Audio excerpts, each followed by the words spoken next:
The origins of the Angles reach back into the shifting tribal landscapes of northern Europe, where Germania's forests, rivers, and coastlines provided the natural framework for human settlement and cultural development. Within this wide and varied territory, different groups gradually distinguished themselves through language, custom, and shared identity, producing the early ethnic formations that Roman and later medieval observers would struggle to define. The Angles belong to this earlier stratum of the Germanic world, not as a people fixed in place or fully formed, but as a community slowly crystallising through centuries of interaction, movement, and adaptation to their environment. To understand their beginnings, one must situate them within the larger context of the Germanic migrations that stretched across the first millennium BCE, when tribes continuously shifted territories in response to ecological pressures, external threats, and opportunities for expansion. The earliest known homeland of the Angles lies in what classical sources describe as Anglia, a region located in the base of the Jutland Peninsula in modern-day Denmark. Archaeological surveys confirm this area as a zone of significant settlement during the early Iron Age, characterised by small farming communities organised around extended kinship networks. The landscape itself, bounded by the North Sea to the west and the Baltic to the east, shaped the Anglian way of life. Fertile soils supported barley, rye and wheat cultivation, while the surrounding waters provided fishing grounds that sustained local populations. Dense forests offered timber for construction and fuel, and the natural harbours along the coast facilitated early seafaring traditions that would later prove essential to their migration. These physical conditions established the foundation of Anglian society long before written records mention their name. The first literary appearances of the Angles occur in Roman ethnography, most notably in the works of Tacitus writing in the 1st century CE. In his Germania, Tacitus lists the Anglii among the Suebi, a large confederation of tribes inhabiting central and northern Germania. His account does not elaborate extensively on their customs, but his decision to include them among the Suebi suggests that they shared the distinctive cultural markers of that group, such as the practice of binding the hair into a knot as a sign of free status and participation in religious rituals involving sacred groves. Tacitus situates them alongside tribes like the Varini and the Eudoses, forming part of a larger cultural cluster that indicates connections through shared ancestry, trade and ritual exchange. Although brief, this mention is crucial because it fixes the Angles within the Roman ethnographic imagination and provides the earliest written testimony to their existence. The material record offers a fuller picture of the community than Roman observers could ever provide. Excavations across Schleswig-Holstein and southern Jutland reveal burial sites dating from the pre-Roman Iron Age into the early centuries of the Common Era that can be associated with Anglian settlement. Grave goods include iron weapons such as spears and swords, bronze ornaments, and ceramic vessels that display stylistic continuity with other Germanic cultures while maintaining distinctive regional features. The pattern of these finds demonstrates that the Angles belong to the wider Northern European cultural horizon, sharing in the technological advances of iron metallurgy and long-distance trade that characterised the period. Evidence of imported Roman goods, including glassware and coins, shows that even before their eventual migration to Britain, the Angles were connected to Mediterranean economies through intermediary trade networks that extended across the Rhine frontier. The development of Anglian identity was not a sudden event, but rather a gradual process shaped by both internal dynamics and external pressures.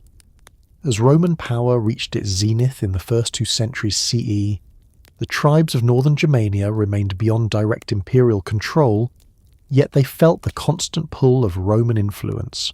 Military campaigns conducted by emperors such as Augustus and Germanicus brought Roman armies into contact with the peoples of the north, and while the Angles themselves are not recorded as direct opponents, the shifting alliances and conflicts of the frontier would have affected their world. Roman goods trickled into Anglian territory, while knowledge of Roman political organisation, military discipline, and material wealth shaped the imaginations of leaders seeking to consolidate power within their own communities. At the same time, pressure from neighbouring tribes and the slow, northward expansion of others created competition for land and resources, forcing groups like the Angles to develop stronger collective identities as a means of survival. Religious traditions bound the Angles together in ways that transcended purely economic or military concerns. The sacred groves described by Tacitus likely formed part of a wider religious system that centred on veneration of deities associated with fertility, war, and the cycles of nature. Although precise details remain elusive, comparative study of Germanic mythologies suggests that early Anglian worship included sacrifices to sky and thunder gods, chthonic deities tied to the earth, and ancestral spirits who guaranteed the well-being of the tribe. Seasonal rituals marking the harvest and solstices reinforced communal bonds, while the role of priestly figures and warrior elites in these ceremonies gave religious sanction to political authority. Archaeological evidence of ritual deposits in bogs and wetlands throughout Denmark and northern Germany, often consisting of weapons, jewellery, and even human remains, provides material testimony to the centrality of sacrifice and sacred landscapes in the spiritual life of these early communities. By the 3rd and 4th centuries, the Angles were firmly established as one of the recognisable groups inhabiting the North Sea cultural zone. Their proximity to the Jutes and Saxons fostered both cooperation and rivalry. Shared language roots and cultural traits made them part of the larger Ingvaeonic branch of West Germanic peoples, distinguished by linguistic features that would later develop into Old English. Yet within this shared framework, local traditions gave the Angles their distinct identity. Archaeological patterns indicate close contact with the Saxons to the south and the Jutes across the peninsula, but subtle differences in burial practices and artefact styles suggest that Anglian leaders consciously maintained distinctions, reinforcing the idea of a separate lineage. The pressure of population growth, combined with environmental changes and political instability across northern Europe, gradually set the stage for the Great Migration that would carry the Angles to Britain. Soil depletion in older agricultural zones may have forced communities to seek new lands, while the collapse of Roman authority in the western provinces created power vacuums that ambitious leaders sought to exploit. Raiding across the North Sea intensified during the late Roman period, as Germanic tribes tested the defences of the empire and probed for opportunities. For the Angles, seafaring skills honed over generations along the coasts of Jutland provided the practical means for expansion. The same waters that had sustained their ancestors now became the highway along which they would project their power into new territories. As the Angles prepared for their eventual migration, their society had already developed the cultural resilience necessary for transformation. Small-scale chieftaincies governed by warrior elites, bound by kinship and oath, gave the tribe a flexible political structure that could adapt to changing circumstances. Agricultural subsistence balanced by raiding and trade allowed for survival even in difficult conditions, while a religious worldview that emphasized fate, ancestral ties and divine favour gave meaning to the uncertainties of life. In this crucible of change, the Angles were poised to take part in one of the most significant cultural transformations in European history, the settlement of Britain and the birth of Anglo-Saxon England. The world of ancient Germania provided both the material foundation and the cultural patterns that would define the Angles long after they left their homeland. The forests and rivers of Jutland shaped their daily survival. The rituals of sacred groves gave them communal identity. The proximity of powerful neighbours tested their strength, and the lure of Roman wealth hinted at broader possibilities. When viewed against the backdrop of Germanic ethnogenesis, the Angles emerge not as an isolated tribe but as part of a dynamic network of peoples whose movements and interactions would reshape the map of Europe. Their story does not end with their early homeland, for the crossing of the North Sea and the establishment of new societies in Britain await, but the roots of that future lie deep in the soil of Germania, where the Angles first defined themselves as a people destined for transformation. The emergence of the Angles as a distinct people cannot be understood apart from the wider processes of ethnogenesis that shaped the Germanic world during the centuries bridging the late Iron Age and the early Roman era. Ethnogenesis, the slow and often uneven creation of collective identity, involved the weaving together of ancestry, language, ritual practice, and memory into a narrative that bound communities to one another while setting them apart from their neighbours.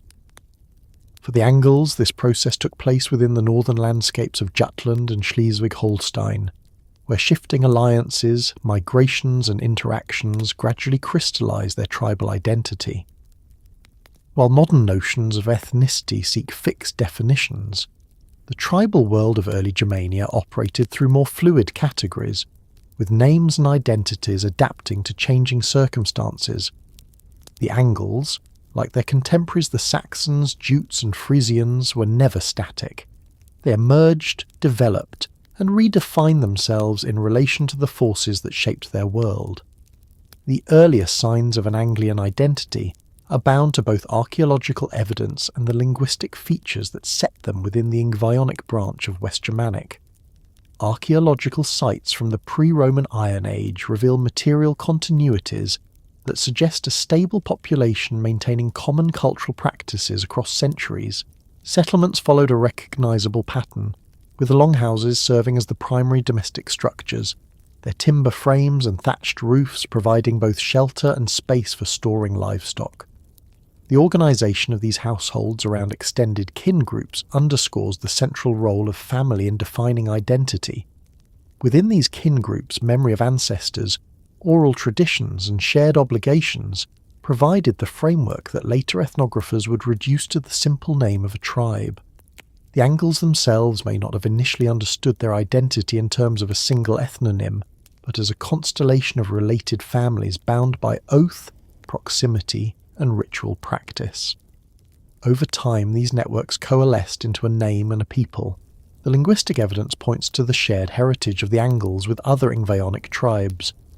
This grouping, identified by modern philologists, refers to the cluster of dialects spoken along the North Sea coast, stretching from the Jutland Peninsula through Frisia and down toward the Lower Rhine. These dialects displayed common innovations that distinguished them from other West Germanic tongues, particularly in their treatment of certain consonants and vowel shifts. What matters for understanding ethnogenesis is not the technical detail of these changes, but the way they reveal a community of speech. Language provided a powerful marker of belonging, setting the Angles and their neighbours apart from tribes to the south and east. The shared features of Ingvaeonic speech allowed communities to understand one another, while simultaneously reinforcing the sense that those outside the group were different. In this way, linguistic boundaries became cultural boundaries, gradually mapping the contours of Anglian identity. Religion contributed equally to this process. Sacred groves, ritual deposits, and seasonal ceremonies provided opportunities for collective action, reinforcing bonds that extended beyond individual households. Participation in sacrifices and festivals affirmed membership in the community, while stories of gods, heroes, and ancestors created a shared mythology. These rituals not only honoured the divine, but also told people who they were. The offering of weapons in bogs, for example, symbolised both devotion to the gods and the collective memory of warfare, reminding participants of victories and losses that shaped their identity. Such practices provided a rhythm to life that was at once spiritual and social. Over time, these traditions became markers of continuity, distinguishing the Angles from their neighbours even when political circumstances shifted. External pressures played a crucial role in consolidating identity. Encounters with the Roman world, even if indirect, forced Germanic groups to define themselves more clearly. Roman ethnographers, seeking to catalogue the multitude of tribes across Germania, imposed names and categories that sometimes reflected actual self-identifications, and at other times simplified the reality of complex networks. When Tacitus mentioned the Anglia in his Germania, he was both reporting a name circulating among the tribes themselves and shaping how future generations would understand them.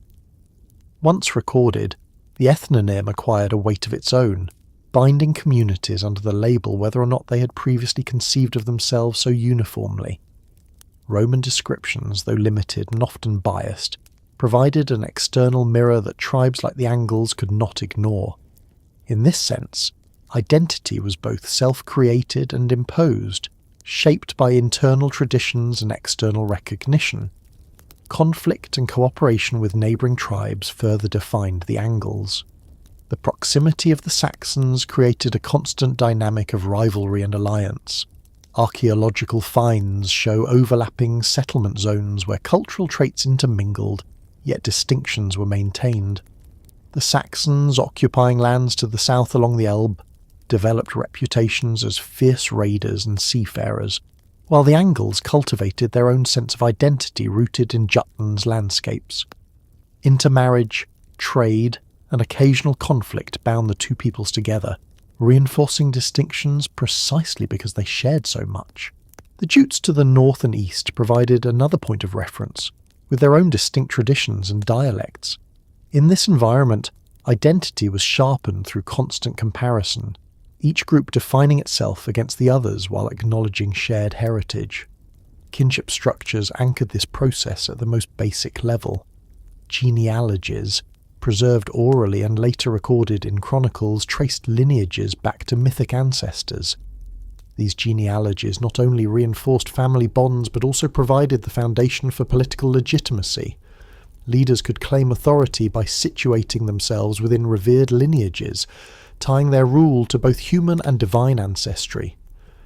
In such societies, genealogy was not merely history, but ideology, the means by which collective identity was validated and projected.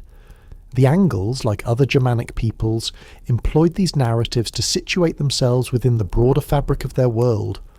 Over time, these traditions would become enshrined in written texts after the migration to Britain.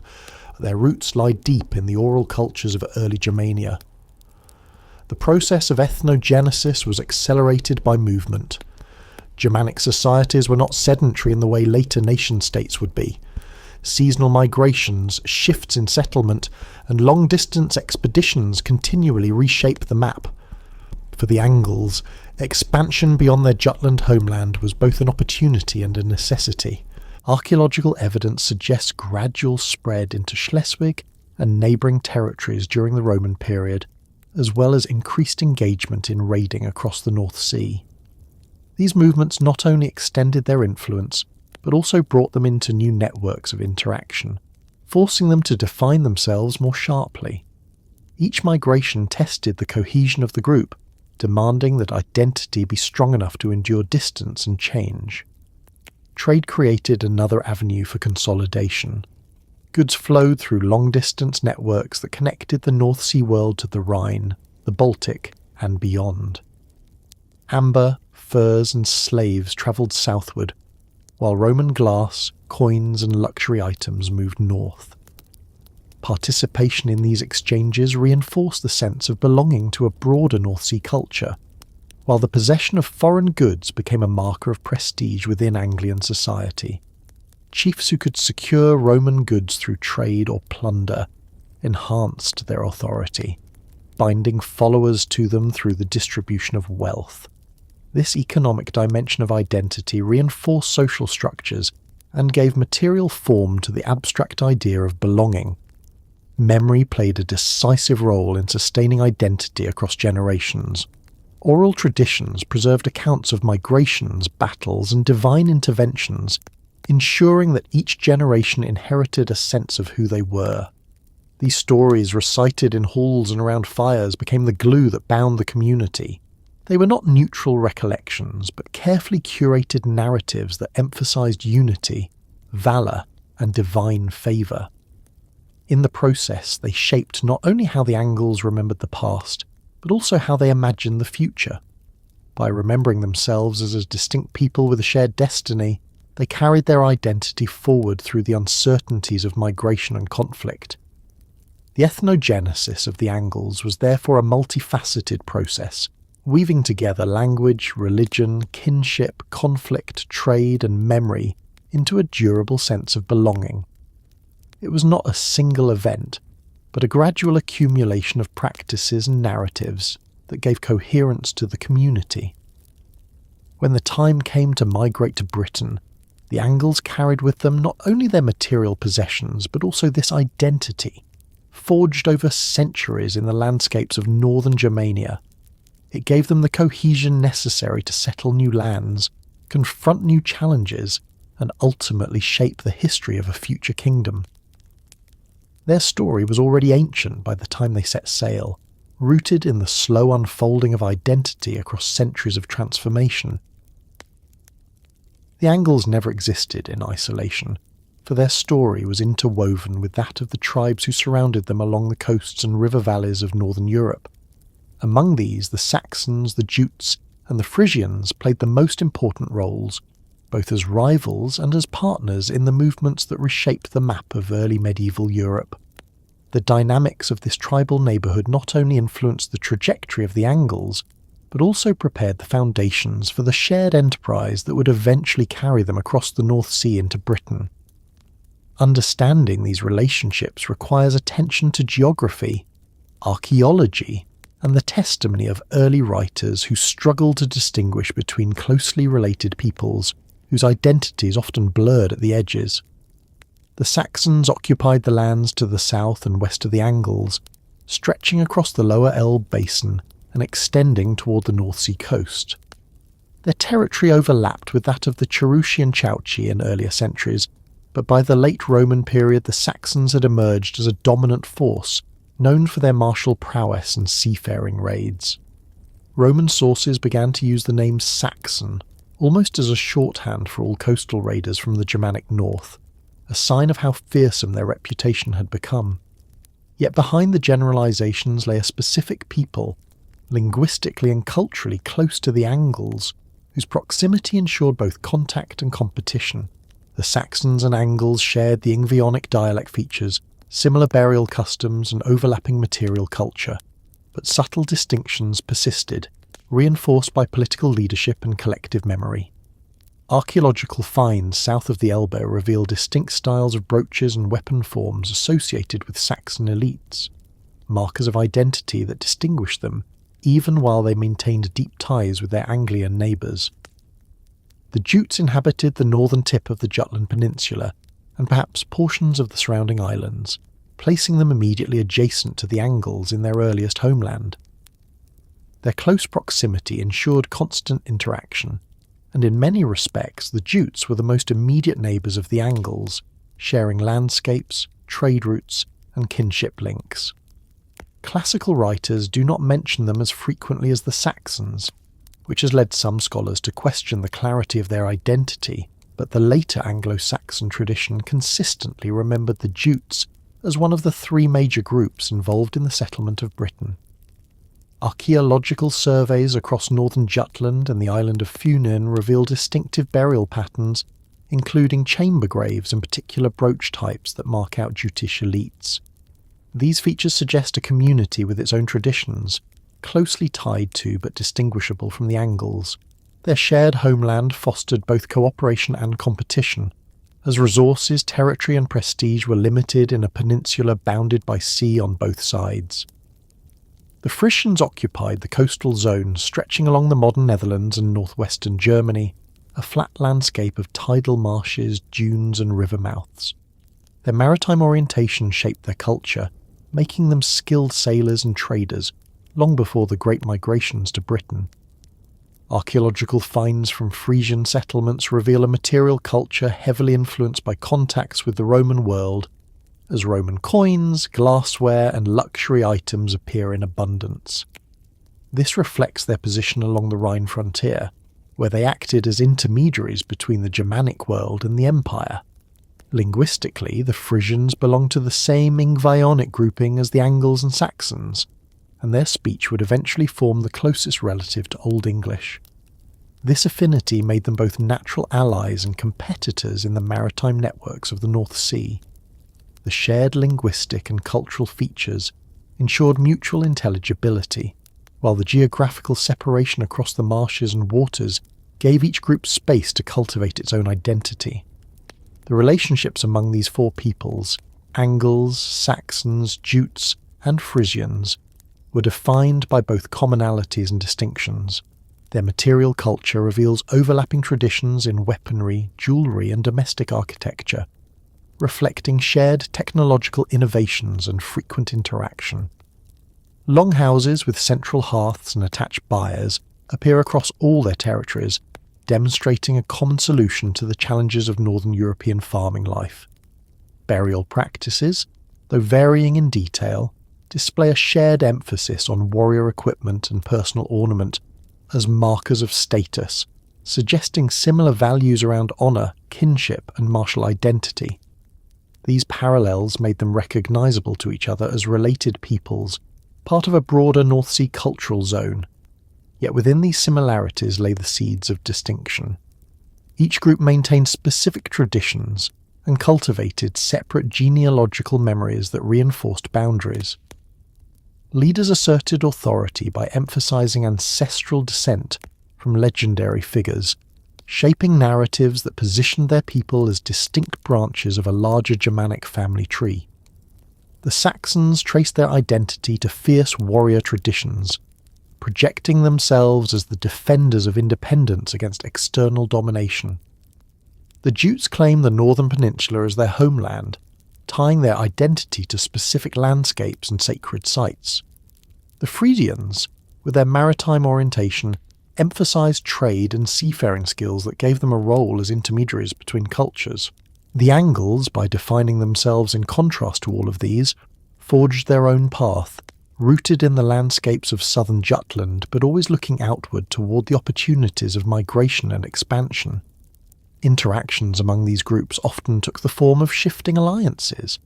Archaeological evidence of shared material culture suggests intermarriage and exchange, while historical sources describe federations of tribes forming in response to external threats.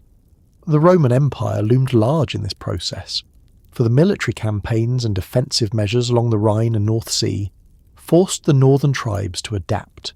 Raiding expeditions across the Channel into Gaul and Britain often included mixed groups of Saxons, Angles, and Frisians, so much so that Roman writers sometimes lumped them together under a single name. This confederate activity did not erase distinctions, but rather reinforced them, for participants carried their tribal names into the venture, ensuring that each group retained its identity even while cooperating. Competition for resources also sharpened distinctions. The fertile soils of river valleys and coastal marshes were highly prized, and population growth placed pressure on available land. Archaeological surveys reveal shifts in settlement patterns that suggest movement and expansion, with some communities relocating to claim new territories while others consolidated their hold on ancestral lands.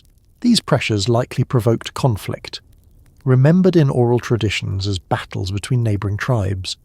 While direct evidence is scarce, the pattern of fortified settlements and weapon-rich burials indicates that warfare was a regular feature of life, reinforcing the martial ethos that defined these societies.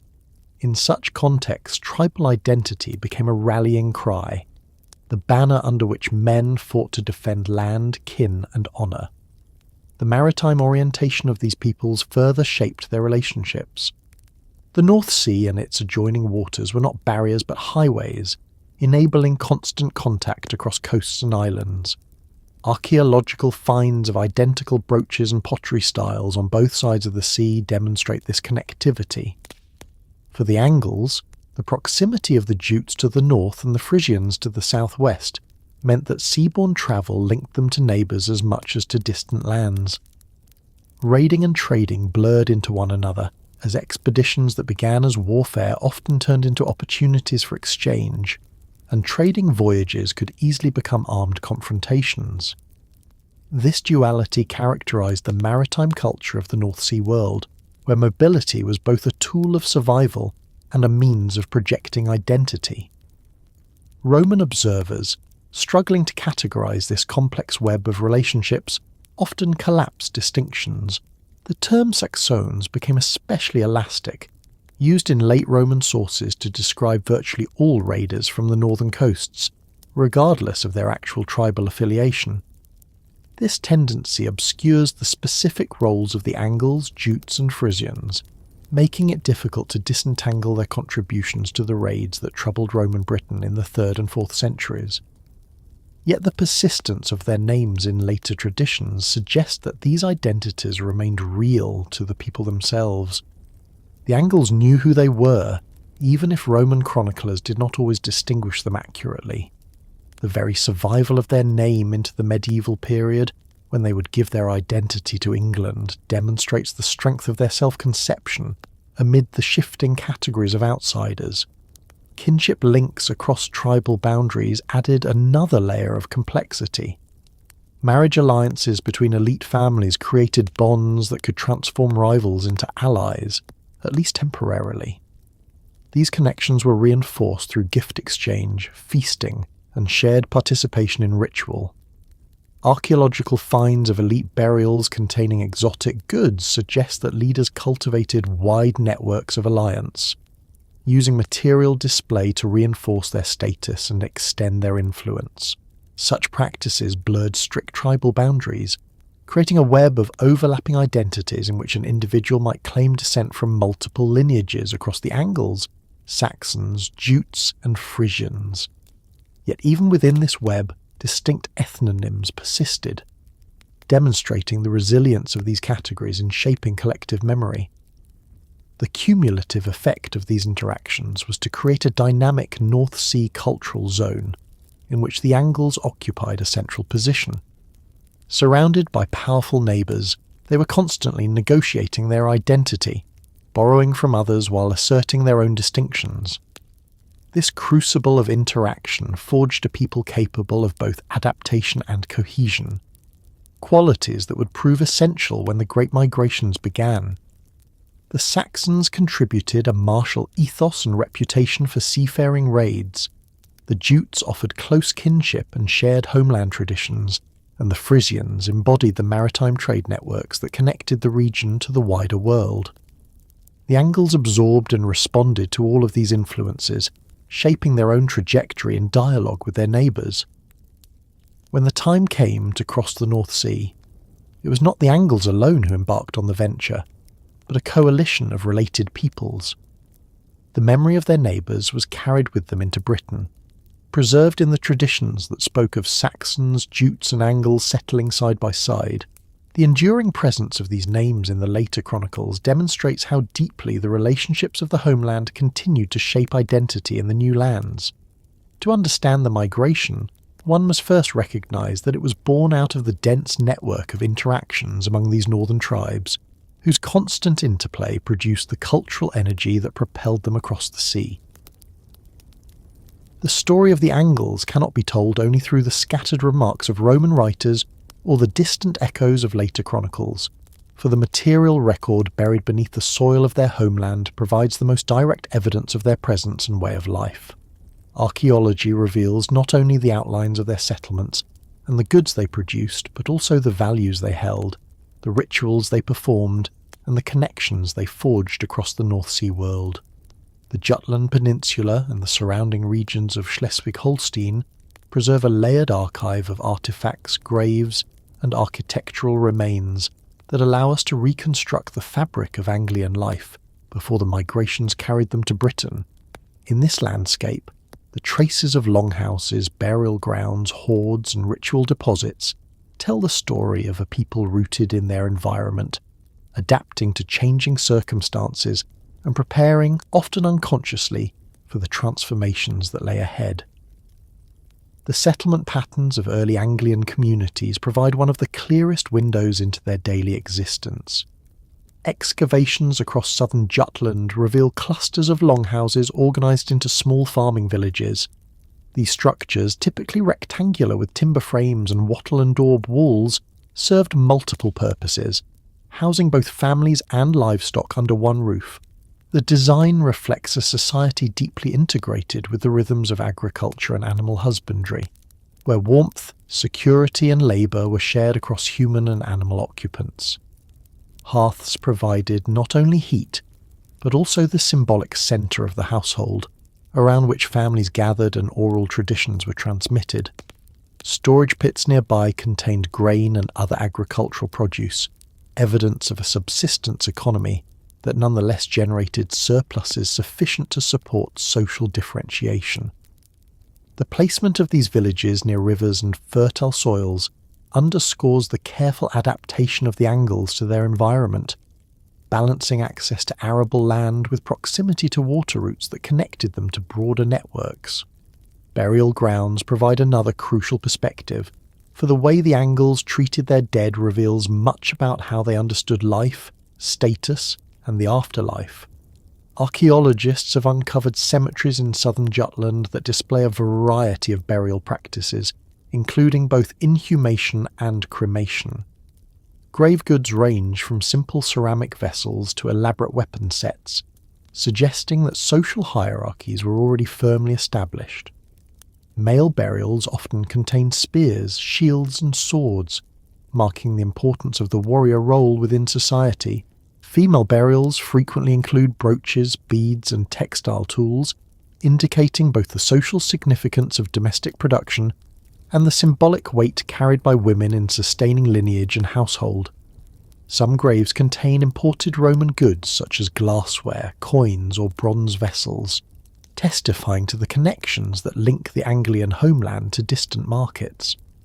The presence of these objects alongside traditional Germanic artifacts reveals a community simultaneously rooted in local traditions and open to external influences.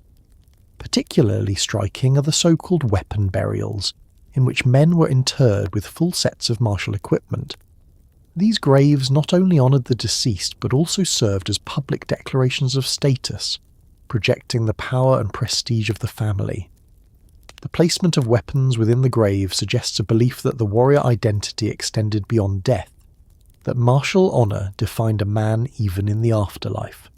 Such practices reinforced the centrality of warfare in the construction of Anglian identity and provided visible markers of hierarchy within the community. By studying the distribution and frequency of these burials, archaeologists can trace the emergence of elite families whose influence would later guide the migration to Britain. Beyond the cemeteries, ritual deposits in wetlands and bogs testify to the spiritual life of the Angles. Northern Europe is famous for its bog finds, and the regions associated with the Anglian homeland are no exception.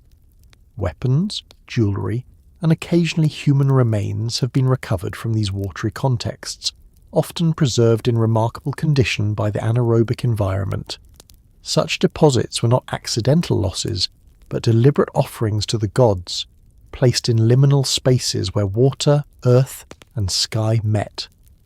These rituals reveal a world view in which natural landscapes were suffused with sacred significance, where marshes and lakes functioned as thresholds to the divine. The sacrifice of valuable goods, and at times even human life, demonstrates the seriousness with which the Angles and their neighbours sought to maintain the favour of the supernatural forces that governed fertility, victory and survival. The archaeological record also illuminates the economic basis of Anglian society.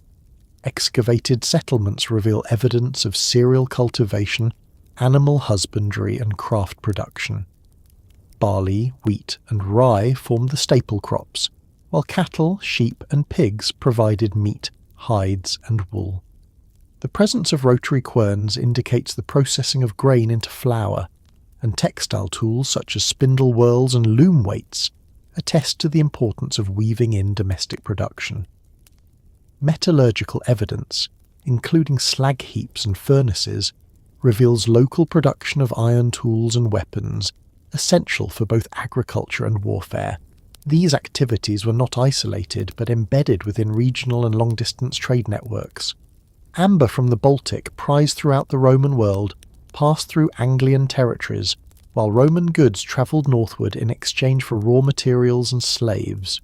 The circulation of these items underscores the integration of the Anglian homeland into the economic currents of the wider world, even as the community retained its distinctive cultural identity.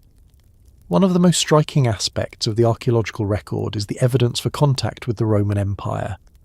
Even though the Angles lived beyond the imperial frontier, Roman coins, brooches, and luxury items appear in their graves and hoards. These objects were not merely practical goods, but symbols of prestige, markers of participation in a wider world of power and wealth. Chiefs who could acquire Roman objects through trade, diplomacy, or plunder enhanced their authority within their communities, distributing these items to followers as rewards and tokens of loyalty. The possession of Roman goods thus reinforced social hierarchies and linked local leaders to broader geopolitical processes. This interplay between the local and the imperial demonstrates how even distant communities were shaped by the gravitational pull of Rome. Archaeological landscapes also reveal the presence of monumental architecture associated with ritual and community identity.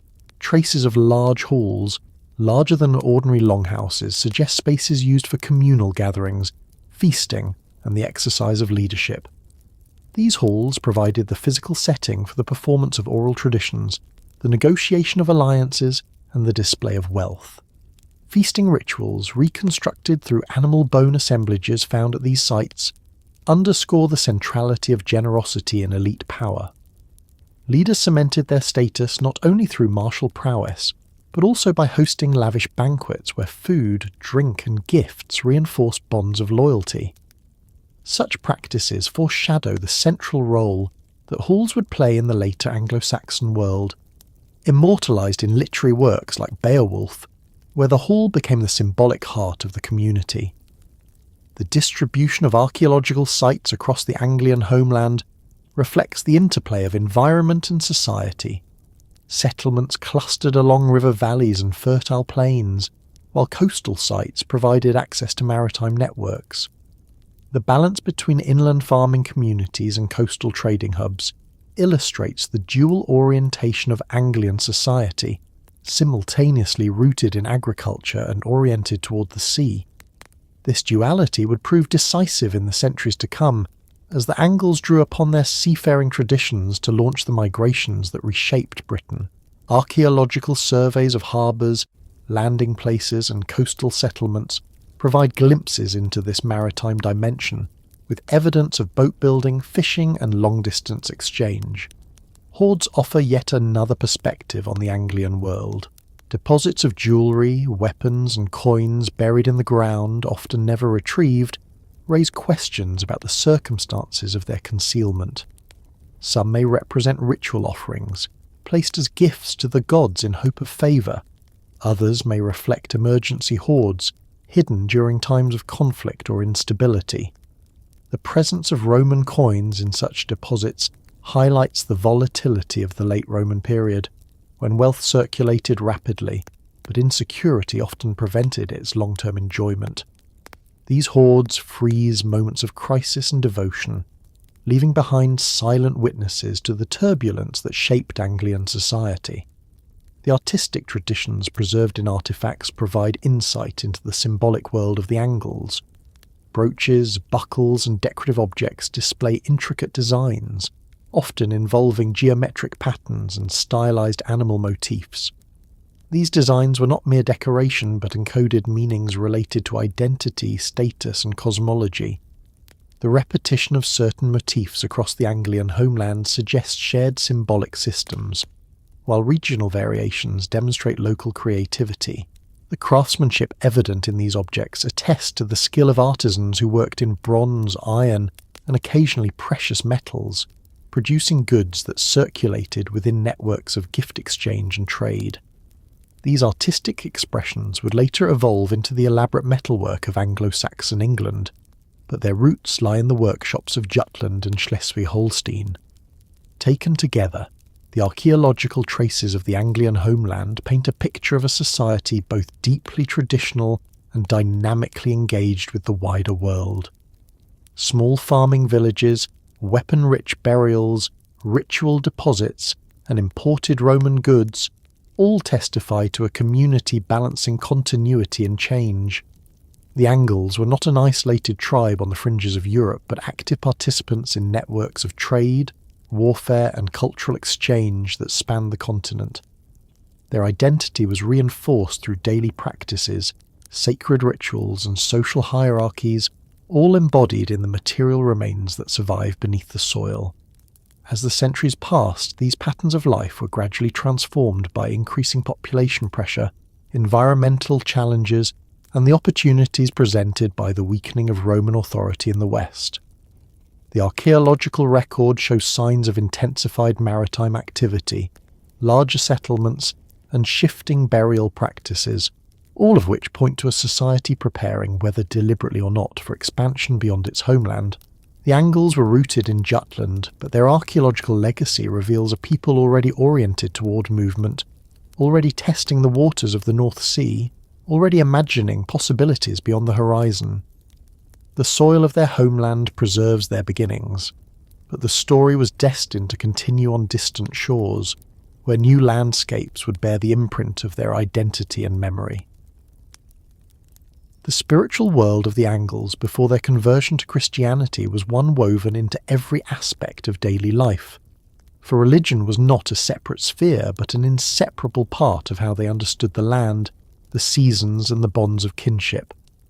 Long before churches and monasteries defined the landscapes of England, the ancestors of the Angles held their rituals beneath sacred trees, in forest clearings, and at the edges of bogs and rivers. Their myths and cosmologies gave shape to the cycles of nature, explained the forces of fate, and bound their communities together under the gaze of gods and spirits who were thought to intervene constantly in human affairs.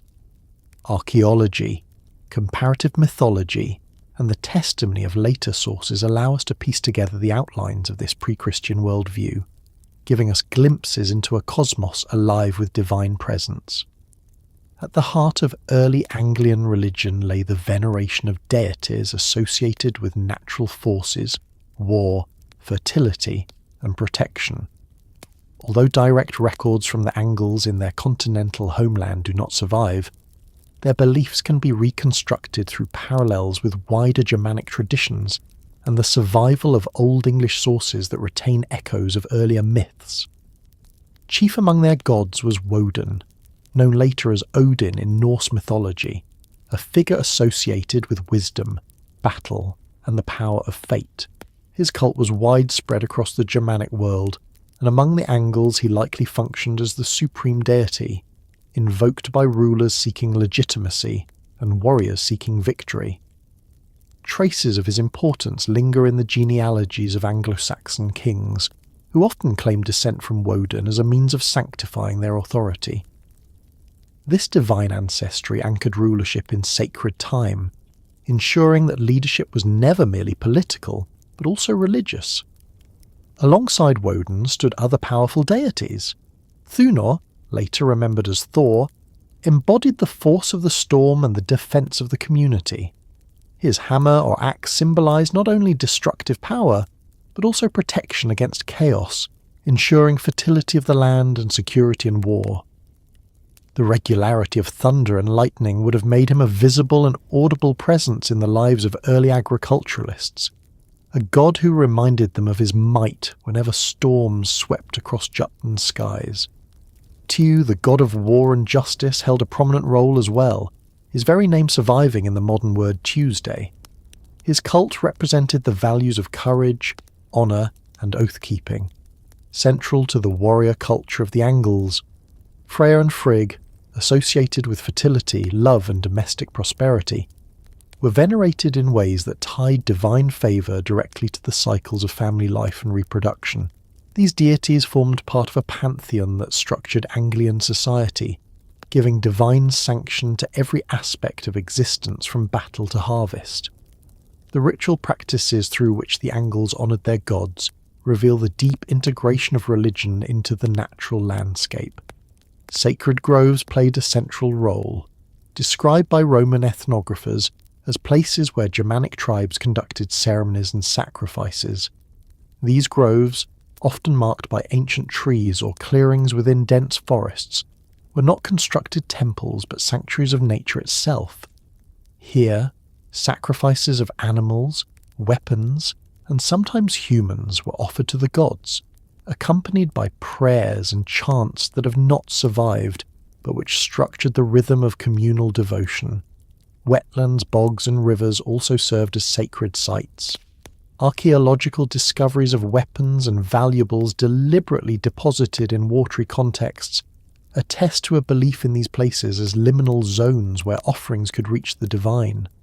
The very act of casting a sword into a lake or burying a brooch in a bog was an act of communication with unseen forces, a gesture that bound the living to the gods.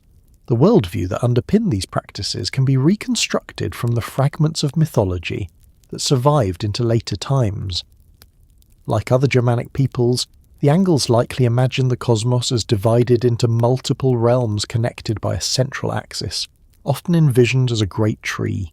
Later, Norse mythology names this tree Yggdrasil, and while the Angles may not have used the same name, the concept of a world tree binding together heaven, earth and underworld was deeply rooted in the northern imagination. Such a cosmology situated human life within a broader order, where gods, giants, spirits, and ancestors all inhabited interwoven realms. The cycles of nature, the alternation of seasons, and the inevitability of death were explained through myths that linked the human community to cosmic patterns. Central to this worldview was the concept of fate, known in Old English as wyrd. Fate was not a blind force, but an ever-present reality that shaped the lives of individuals and communities.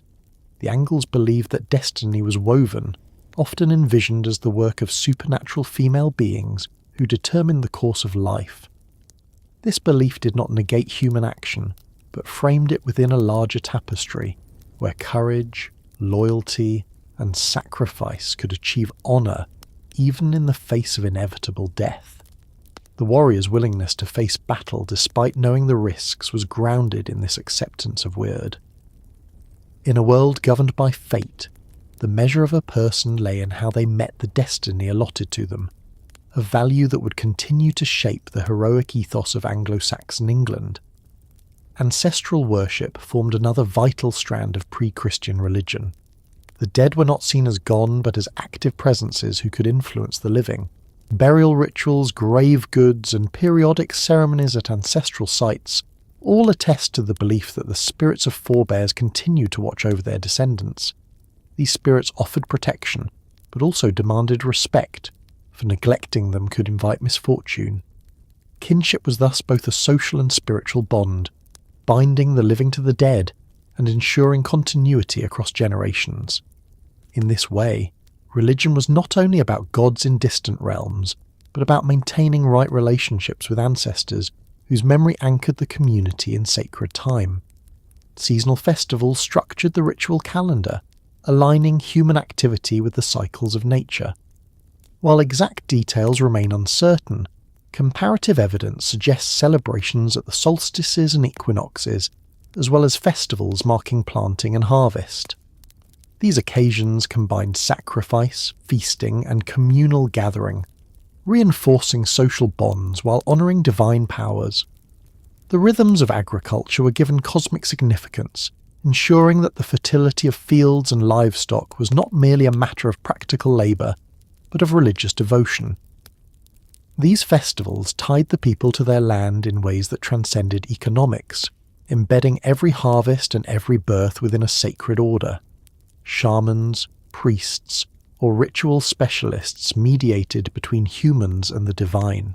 Although their precise roles are difficult to reconstruct, evidence from later sources and comparative traditions suggests that certain individuals held authority as keepers of ritual knowledge, interpreters of omens, and leaders of sacrifice. Their ability to commune with the unseen granted them prestige and influence, though their power was balanced by that of warrior elites and chieftains. The interplay between spiritual and martial authority gave early Anglian society a complex structure, where divine favour was sought not only through prayer, but through the success of leaders who claimed the god's support. The symbolic world of pre-Christian religion extended into art and ornament. Designs on brooches, weapon fittings, and household objects often incorporated abstract motifs and stylized animals that carried religious significance. The intertwining forms, sometimes interpreted as serpents or birds, may have represented protective spirits or mythological creatures. These designs were not decorative alone, but encoded reminders of the sacred embedding cosmology into the very fabric of daily life. A warrior who carried a sword hilt adorned with such motifs bore not only a weapon, but also a talisman linking him to divine forces. Similarly, women's jewellery often displayed symbolic designs that connected fertility, protection, and identity, turning personal adornment into a form of religious expression. The mythology of the Angles, while fragmentary, contained heroic narratives that blurred the boundaries between history and myth. Stories of legendary ancestors, semi-divine heroes, and supernatural battles preserved collective memory and gave meaning to contemporary struggles. Oral traditions celebrated the deeds of past leaders who had secured victories, founded lineages, or made pacts with the gods. These stories, recited in halls during feasts, reinforced values of courage, loyalty, and sacrifice. They also placed the community within a cosmic drama, reminding listeners that their lives were part of a larger story unfolding across generations. These mythic narratives provided not only entertainment, but also education, shaping the identity of young members of the tribe and guiding them in the virtues expected of their people. The integration of religion into law and social practice further underscores its centrality. Oaths were sworn by invoking the gods, binding individuals to promises under divine witness. Breaking an oath was not merely a social offence, but a sacrilegious act that threatened the entire community by angering the deities. Trials and disputes often involved ritual elements, such as ordeals that appealed to divine judgment. These practices reveal a society where law, morality, and religion were inseparable, where justice was ultimately grounded in the sacred. The persistence of these beliefs even after the introduction of Christianity testifies to their deep roots. Missionaries encountered communities where sacred groves and ancestral rituals still commanded loyalty, and the slow process of conversion required careful negotiation with these traditions. The survival of pagan place names in England, such as those honouring Woden or Thunor, demonstrates how strongly the old religion shaped the landscape. Even as new churches were built, the memory of the gods lingered, carried in folklore, customs, and the very structure of language. The days of the week named after Woden, Thuna, Tiw, and Frigg preserve the legacy of this pre-Christian cosmology in everyday speech, long after the rituals themselves had faded. Thus the religion, myth, and cosmology of the Angles before Christianity formed a comprehensive worldview that gave meaning to every aspect of life. Their gods embodied the forces of nature and the values of society. Their rituals bound communities to the sacred, and their myths wove human lives into the fabric of the cosmos. Archaeology provides the material traces of these beliefs, while linguistic and literary survivals give us glimpses of the stories once told in longhouses and sacred groves. It was a world alive with divine presence, where fate, kinship, and the cycles of nature were all understood as part of a sacred order. This spiritual framework accompanied the Angles across the sea, shaping their identity even as they encountered new faiths and new lands, ensuring that the memory of their gods would never be entirely erased. The Angles first enter the written record through the observations of Roman authors, whose ethnographic curiosity and imperial concerns led them to catalogue the diverse peoples living beyond the Rhine and Danube. While the Angles themselves never came under direct Roman rule, their proximity to the empire's northern frontier ensured that they were noticed, however briefly, by historians and geographers attempting to map the human geography of Germania. These early mentions, though sparse and often fragmentary, are invaluable, for they provide the earliest external testimony to the existence of the Angles as a distinct people.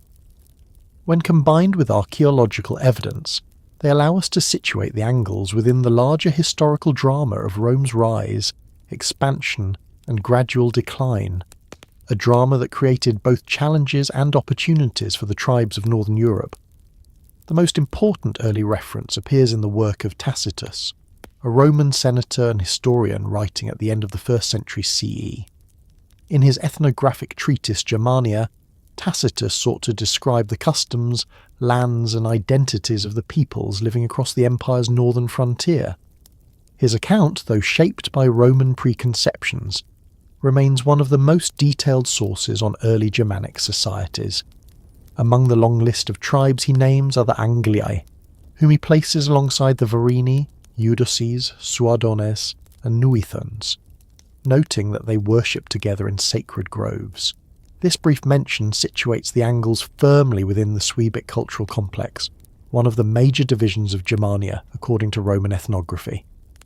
The fact that Tacitus includes them among those who practice grove-centred worship underscores the importance of religion in defining their identity.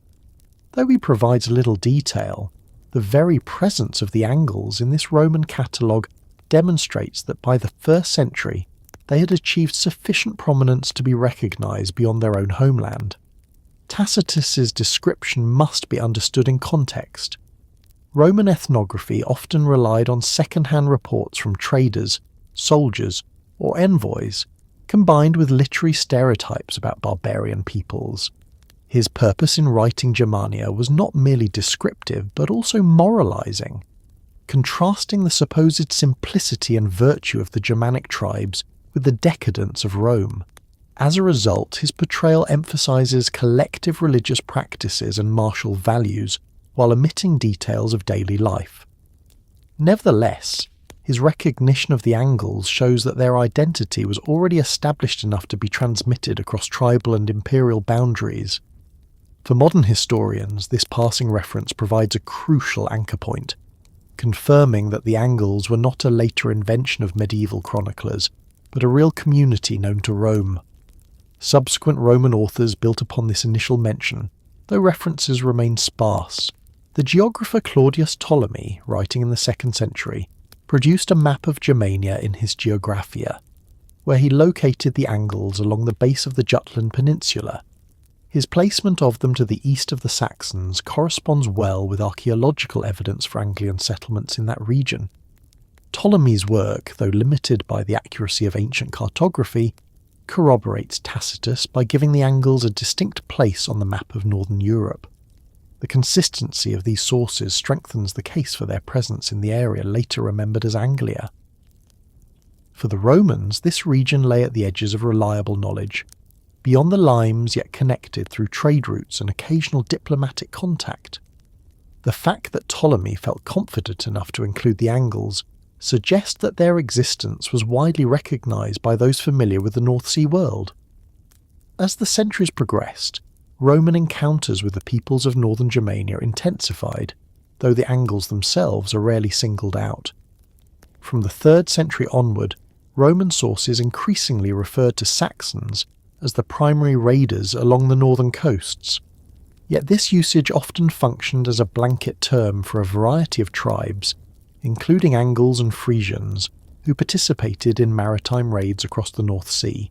The blurring of distinctions in Roman terminology reflects both the practical difficulty of identifying raiding groups and the tendency to generalise hostile outsiders under a single ethnonym. For the Angles, this meant that their specific identity often disappeared beneath the more familiar label of Saxon. Nevertheless, the continued archaeological presence of Anglian material culture in Jutland and the later survival of their name in England demonstrate that their identity persisted locally even when Roman writers failed to distinguish it. The dynamics of these encounters were shaped by the broader history of Roman frontier policy. In the early centuries of the empire, Rome sought to secure its northern borders through military campaigns, fortifications and alliances with client tribes. The failure of Augustus and his successors to conquer Germania beyond the Rhine meant that the tribes of Jutland remained outside direct imperial control, but their proximity ensured constant indirect interaction. Roman goods flowed northward through trade, diplomacy, and the hiring of Germanic mercenaries, while furs, amber and slaves travelled southward into the empire. The Angles, situated along maritime routes, participated in these exchanges, and the presence of Roman objects in their graves attests to the permeability of the frontier. For Roman writers, these exchanges provided information that occasionally filtered into their ethnographies, allowing names like Angli to reach the pages of history. Roman campaigns in the north occasionally brought their armies into contact with regions adjacent to the Anglian homeland. Germanicus's campaigns in the early 1st century CE, though concentrated around the Rhine and Weser, would have reverberated across Germania, altering tribal alliances and power balances. Later movements of peoples during the Marcomannic Wars of the 2nd century and the Great Migrations of the 3rd and 4th centuries would have affected the Angles indirectly, even if they were not directly involved. Roman awareness of the shifting tribal landscape meant that names appeared and disappeared in ethnographic accounts, depending on the prominence of a group at a given time.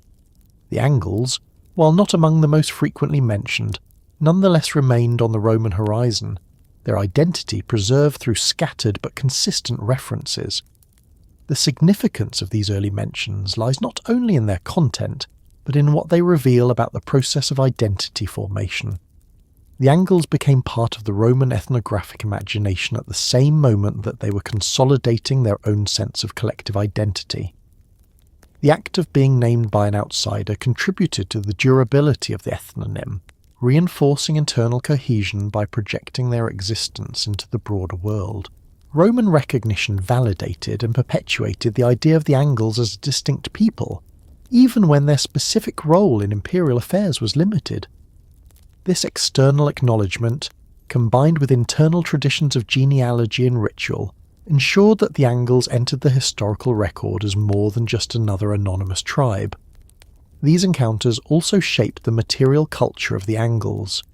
The influx of Roman goods altered local economies and social hierarchies as leaders used imported objects to enhance their prestige. Coins, glassware, and bronze vessels found in Anglian graves were not simply luxury items, but symbols of connection to the power of Rome. Possessing such objects demonstrated access to long-distance networks, and reinforced the authority of chiefs who distributed them as gifts. In this way, Roman encounters indirectly influenced the political development of the Angles, providing material tools for the consolidation of elite status. Even in the absence of direct conquest, the empire's presence shaped the internal dynamics of societies beyond its borders. The gradual weakening of Roman power in the West during the 4th and 5th centuries created new opportunities for the Angles and their neighbours. As imperial defences faltered, raiding across the Channel intensified, and groups previously confined to the margins began to play a more active role in the destiny of Roman provinces. Though Roman writers continued to lump these raiders under the name Saxons, the Angles were almost certainly among them. Archaeological evidence of Anglian settlement in Britain during this period supports the conclusion that they were active participants in the processes that undermined Roman rule. Thus, the earliest Roman mentions of the Angles serve as the prelude to a larger story, one in which they move from the periphery of imperial awareness to the centre of post-Roman transformation. The sparse yet significant references to the Angles in Roman sources remind us of the asymmetry of history. From the perspective of Rome, the Angles were one among many tribes, worthy of brief notice but not central to imperial concerns. From the perspective of later centuries, however, these same Angles would give their name to England, shaping the very identity of the land. The fragmentary nature of the record challenges historians, but it also underscores the resilience of the Angles as a people. Despite their marginal status in Roman eyes, they preserved their identity, carried it across the sea, and transformed it into one of the foundational elements of European history. Thus, the Roman encounters and early mentions of the Angles form a bridge between prehistory and history. They mark the moment when a community rooted in the landscapes of Jutland stepped onto the stage of recorded history, however briefly.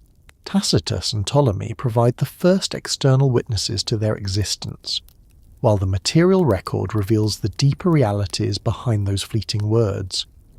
From this point onward, the Angles would never again be entirely invisible, for their path was leading inexorably toward migration, settlement, and the creation of new societies that would carry their name into the future. The weakening of Roman power in the western provinces opened new possibilities for the peoples of northern Europe, and among them the Angles took one of the most decisive steps by crossing the waters of the North Sea. The migration of the Angles was not a single event but a long and complex process, unfolding over generations, driven by a combination of pressures in their homeland and opportunities across the Channel. To understand this transformation, one must imagine both the material realities of seafaring life in the North Sea world and the social dynamics that impelled communities to leave the lands of their ancestors for uncertain futures in Britain. Archaeology, later chronicles, and comparative evidence together reveal a story of migration that was as much about adaptation and continuity as it was about rupture and change. The roots of this movement lie in the gradual decline of Roman Britain during the 4th and early 5th centuries. For centuries the island had been a province of the empire, defended by legions and integrated into Roman trade networks. Yet by the early 400s, imperial resources were stretched thin, and the constant pressures of barbarian incursions on multiple frontiers forced Rome to withdraw its forces from Britain. The collapse of central authority created a vacuum in which local communities struggled to defend themselves against raids from across the sea. It was in this context that the Angles, along with the Saxons, Jutes and Frisians, began to play an increasingly prominent role.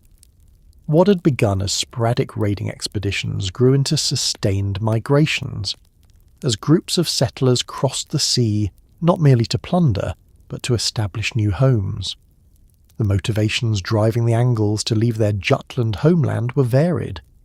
Environmental pressures may have played a part, for the soils of northern Europe were prone to exhaustion after centuries of cultivation, while periodic climatic fluctuations could reduce harvests and increase the difficulty of sustaining growing populations. Archaeological surveys indicate population expansion in some areas during the late Roman period, creating competition for arable land. Political factors were equally significant. The shifting alliances and rivalries among neighbouring tribes, combined with the lure of opportunities abroad, made migration an attractive alternative for ambitious leaders seeking to establish their own power bases. The decline of Rome provided both the push and the pull. Instability at home encouraged departure, while the rich but vulnerable lands of Britain promised reward. The technology of seafaring made this migration possible. By the 4th and 5th centuries, the peoples of the North Sea had developed robust traditions of boat building and navigation. Archaeological discoveries of clinker-built boats, such as the famous Needham ship recovered from a bog in southern Jutland, provide direct evidence of the vessels used by the Angles and their neighbours. These ships, constructed with overlapping planks fastened by iron rivets, combined strength with flexibility, making them well suited for both raiding and long-distance travel. Capable of carrying dozens of men or significant cargo, they could navigate both coastal waters and inland rivers. Their shallow drafts allowed them to land on beaches without the need for harbours, giving raiders and settlers remarkable mobility. The Needham ship, dating from the early 4th century, stands as a silent witness to the maritime skills that underpinned the Anglian migration. The voyages themselves must have been both perilous and awe-inspiring. The North Sea was no gentle passage, but a treacherous expanse of shifting currents, storms, and unpredictable weather. To cross it required courage, skill, and knowledge of winds, tides, and landmarks. Oral traditions and practical experience guided navigation, with stars and coastal features providing orientation. The collective effort of rowing and sailing bound crews together, reinforcing the communal spirit necessary for survival. For those leaving Jutland, the sight of the homeland fading into the horizon would have been both a moment of loss and one of anticipation, as the promise of new beginnings lay ahead. The process of migration was gradual and cumulative rather than a sudden mass exodus. Small groups likely crossed first, establishing footholds in Britain through settlement and alliance with local leaders. Over time, these initial ventures encouraged further migration, as kinship networks drew more families across the sea. Archaeological evidence supports this model of phased migration. Settlements in eastern Britain from the 5th century display material culture closely aligned with that of the Anglian homeland, including brooches, pottery styles, and burial practices. These finds suggest that communities transplanted their traditions wholesale, bringing with them not only material goods, but also cultural identities. The persistence of Anglian customs in Britain demonstrates the strength of their cohesion, even in new environments. The testimony of later writers, though filtered through the lens of centuries, preserves the memory of these migrations. The monk Bede, writing in the early 8th century, records in his ecclesiastical history of the English people that the Angles, Saxons and Jutes were invited to Britain by a British leader named Vortigern to provide military assistance against enemies. According to Bede, these newcomers quickly turned from allies to conquerors, carving out territories for themselves. While his account reflects the perspective of later Anglo-Saxon Christianity, it echoes the reality that migration often involved both cooperation and conflict with local populations. The Angles were not passive settlers, but active participants in the reshaping of post-Roman Britain, negotiating alliances, waging wars, and establishing dominion. The specific regions of Britain settled by the Angles reveal the scale of their migration.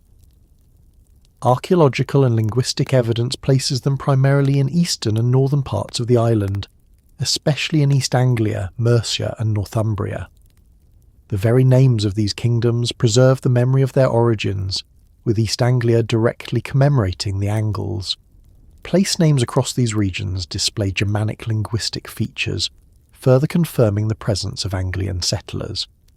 The spread of Anglian identity across such a wide territory demonstrates both the numbers involved and the organisational capacity of their leaders, who managed to transplant entire communities across the sea.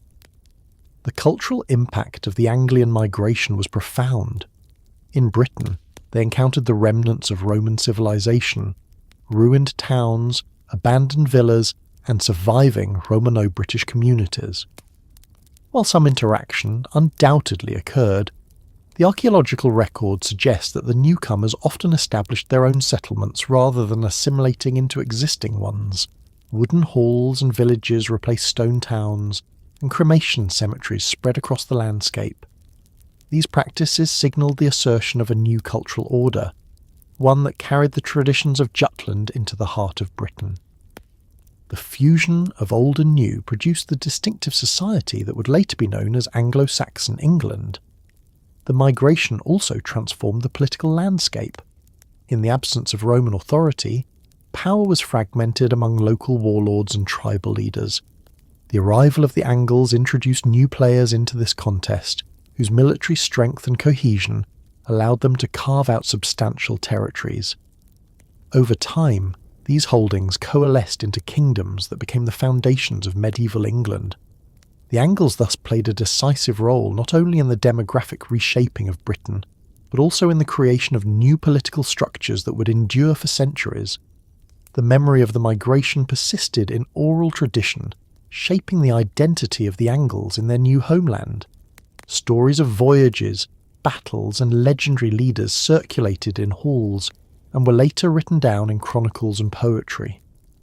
These narratives emphasized themes of bravery, sacrifice, and destiny, framing the migration not as a desperate flight but as a heroic enterprise.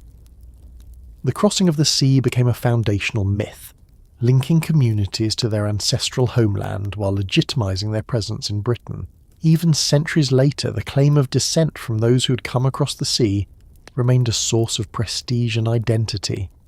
The migration across the North Sea thus stands as one of the most significant turning points in the history of the Angles. It marked the transition from a tribal community rooted in Jutland to a people whose destiny lay in Britain. It involved not only physical movement but also cultural continuity, as traditions were transplanted and adapted to new contexts. It reshaped the demographic and political map of post-Roman Britain, laying the foundations for the kingdoms that would eventually unite under the name of England. The archaeological traces, the echoes in later texts, and the enduring place names all testify to the scale and importance of this migration. For the Angles themselves, the crossing of the sea was both an end and a beginning.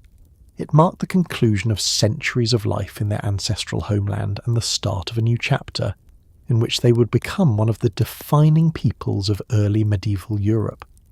The memory of their gods, their customs, and their kinship structures accompanied them, ensuring continuity even amid change. Their ships carried not only people and possessions, but also identities, stories, and traditions that would shape the destiny of a new land.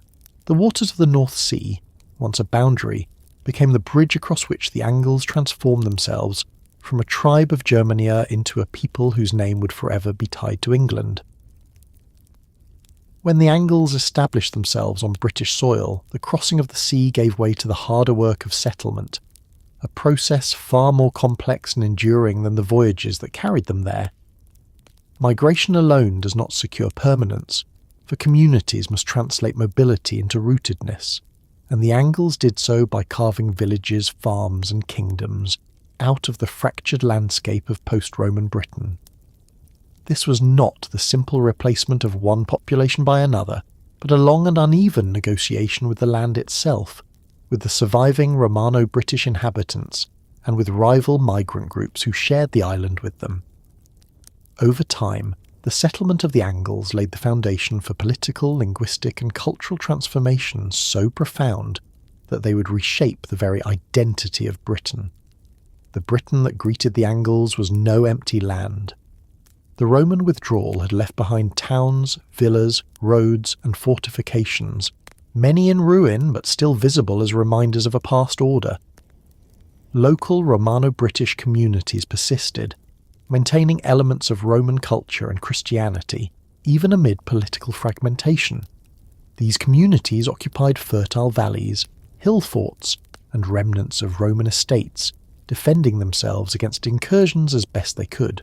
Into this landscape arrived the Angles, bearing traditions of longhouses, kin-based leadership, and pagan religion, establishing a way of life that contrasted sharply with the remnants of Roman order. Their settlement was thus both an act of replacement and one of coexistence, as Anglian communities sometimes displaced, sometimes assimilated, and sometimes lived alongside the people they encountered. The archaeological evidence of early Anglian settlement is striking in its consistency. Across eastern and northern Britain, cemeteries and settlements appear in the 5th and 6th centuries that mirror those of the continental homeland. Longhouses, oriented in familiar layouts, rose in the fertile plains of East Anglia, Mercia and Northumbria, providing continuity with Jutland traditions. Burial grounds display the same mixture of cremation and inhumation, with grave goods including weapons, brooches and beads closely resembling those found in Anglia and Schleswig-Holstein. The persistence of these customs demonstrates that the migrants transplanted their cultural identity wholesale, reproducing their world on new soil.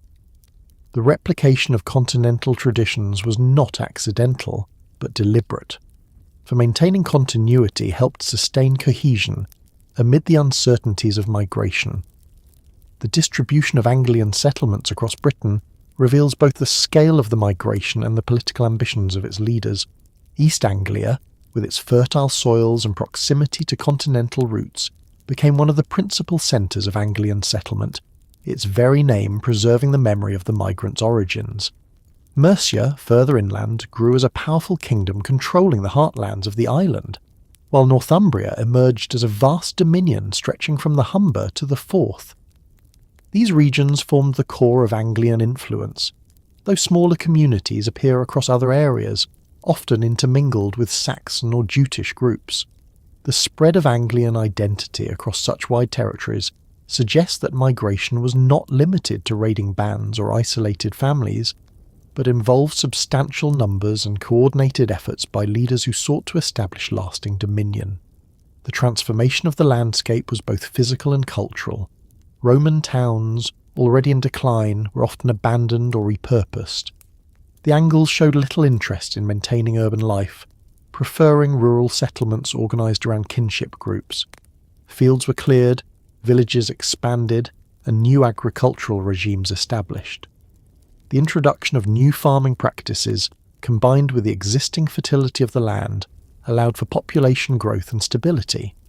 Rivers and coastal inlets became arteries of communication, linking communities across the island and back to the continent.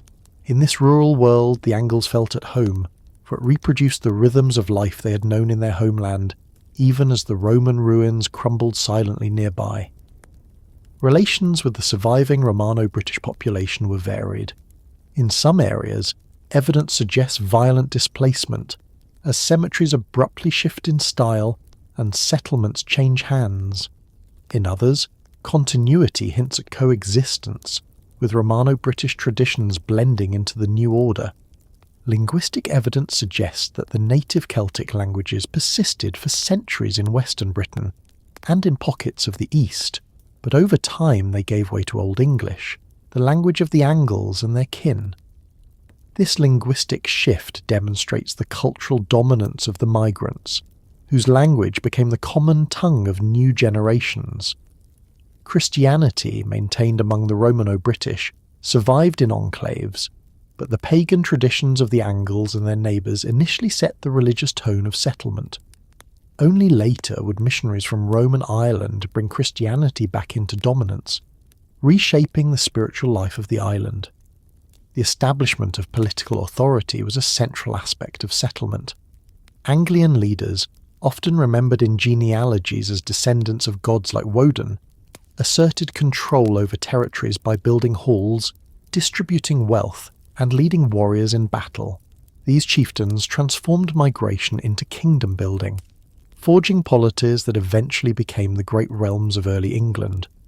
East Anglia, with its dynasties remembered in later chronicles, provides a clear example of this process, as families trace their legitimacy to both divine ancestry and the heroic deeds of migration leaders.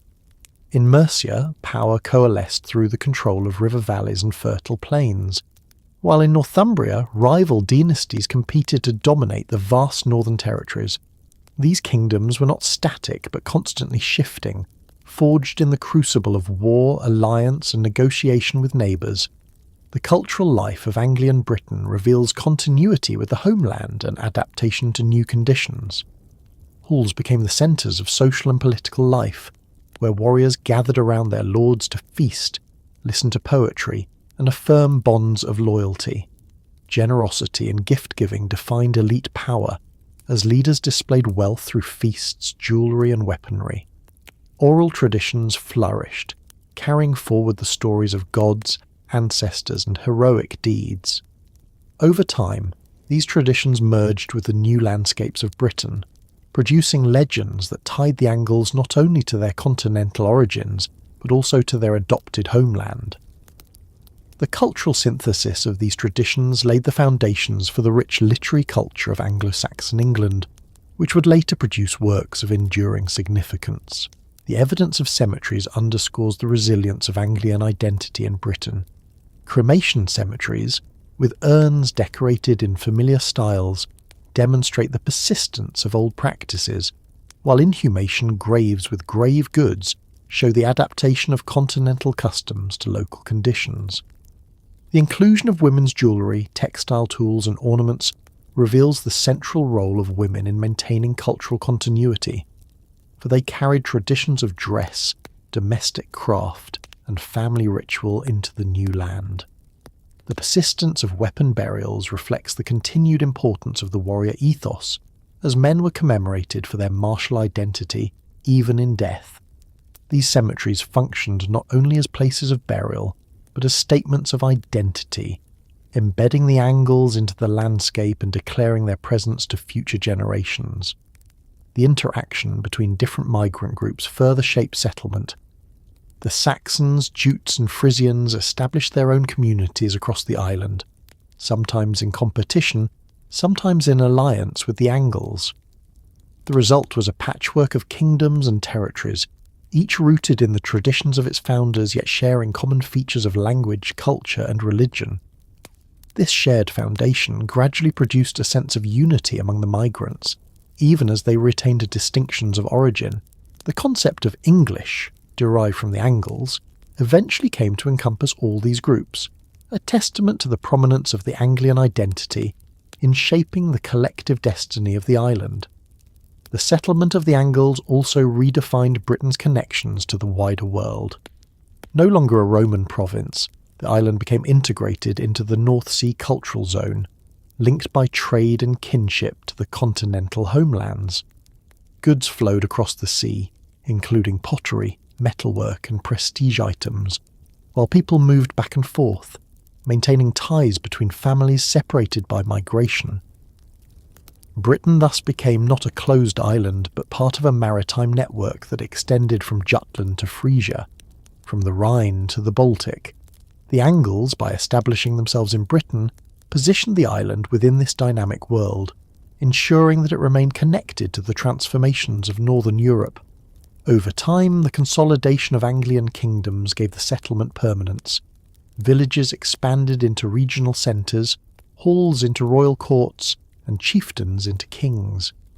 The memory of migration was preserved in genealogies and oral tradition, but the focus shifted to the challenges of ruling and defending the new territories. As generations passed, the Angles became rooted in Britain, their continental origins remembered but no longer immediate. The land itself became theirs, sanctified by the graves of ancestors, the halls of kings, and the rituals of communities that now looked inward as much as outward. The settlement phase, though fraught with uncertainty, produced the stability from which the culture of Anglo-Saxon England would emerge. The settlement of the Angles in Britain was therefore more than a demographic event. It was a cultural revolution. It replaced Roman urbanism with Germanic rural life, supplanted Celtic languages with Old English, and redefined the political map of the island. It created the conditions for the rise of kingdoms, the flourishing of oral tradition, and the eventual synthesis of pagan and Christian identities. It gave Britain a new cultural foundation, one that would endure through centuries of transformation. The Angles, once a tribe noted only briefly by Roman writers, became the architects of a new order, their settlement the decisive act that reshaped the destiny of the island forever. The establishment of the Angles in Britain did not end with scattered villages and isolated halls, for their communities soon coalesced into larger political entities that came to be known as kingdoms. This transformation from kin-based settlements into structured realms was not a sudden development, but a gradual process, shaped by the need for defence, the pursuit of power, and the consolidation of authority in the hands of ambitious leaders. The foundations of these kingdoms represent one of the most decisive phases in the history of the Angles, for it was through them that local identity crystallised into regional power, and tribal memory was woven into the larger narrative of English history. The collapse of Roman order had left Britain fragmented. Romano-British leaders maintained control in some regions, particularly in the west, but in the eastern lowlands where the Angles settled, centralised authority was absent. This vacuum created opportunities for chieftains who could command warriors, secure loyalty and project power. The basis of their rule lay in the hall, where gift-giving and feasting established bonds of loyalty, and in the battlefield, where success in war confirmed the leader's legitimacy. Over time, the most successful of these leaders extended their influence beyond a single settlement, gathering followers from multiple communities and claiming wider territories. In this way, the foundations of kingdoms were laid not by abstract planning, but through the accumulation of power by individuals who combined charisma, martial success, and lineage. East Anglia was one of the earliest and most prominent of these realms. Its very name preserved the identity of the Angles, asserting their presence in the fertile lowlands of the east. Archaeological evidence from rich burials, such as those at Sutton Hoo, later confirmed the wealth and power of East Anglian elites. These rulers traced their genealogies back to Woden, embedding their authority in divine ancestry. The consolidation of East Anglia illustrates how migration-era leaders transformed themselves into kings by combining the prestige of their origins with the opportunities of their new land. Their authority rested not only on military strength, but also on the ability to command loyalty across diverse communities, uniting settlers under the banner of a shared identity. Further north, the Kingdom of Northumbria emerged as a fusion of smaller polities, including Bernicia and Deira. Situated in the expansive lands between the Humber and the Forth, Northumbria grew into one of the most powerful realms of early medieval Britain. Its rulers, remembered in chronicles and genealogies, forged their authority through conquest and alliance, uniting diverse peoples under their command. The vastness of Northumbria required strong leadership and the integration of multiple traditions, for its population included not only Anglian settlers, but also surviving Britons and neighbouring groups. The success of Northumbrian kings in projecting power across such a wide territory illustrates the adaptability of Anglian political structures, capable of scaling up from village leadership to regional dominance. Mercia, occupying the central lowlands, represents another major Anglian foundation. Its name, meaning the borderlands, reflects its position on the frontier between Anglian and other peoples, both Britons and Saxons.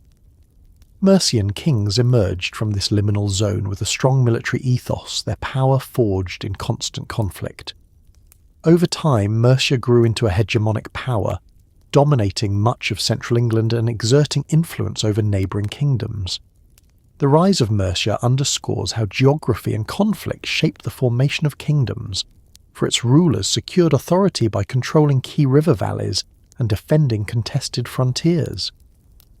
The political energy of Mercia demonstrates the vitality of Anglian settlement in the heart of the island, transforming what had been scattered communities into a formidable kingdom. The rise of these kingdoms was underpinned by the ideology of kingship, which blended ancestral tradition with practical leadership. Genealogies tracing descent from gods like Woden provided sacred legitimacy, anchoring rulers in the divine order. At the same time, the performance of leadership through gift-giving, feasting, and victory in battle gave tangible proof of a king's worth. The hall became the stage where kingship was enacted, with warriors affirming their loyalty in exchange for wealth and honour. This system created a reciprocal bond between ruler and followers, binding society together in a web of obligation and prestige. It was not an impersonal bureaucracy, but a personal relationship network, sustained through ritual, poetry, and shared memory.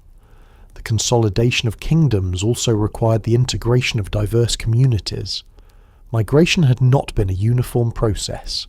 Different groups of Angles arrived at different times, and in some areas they coexisted with Saxons, Jutes, and surviving Britons. Kingdoms emerged when leaders were able to unite these populations under a single authority, creating cohesion from diversity. This process often involved conflict, as rival chieftains competed for dominance, but it also relied on diplomacy, marriage alliances, and the careful balancing of interests. Kings who succeeded in this integration left legacies that endured, while those who failed quickly disappeared from memory.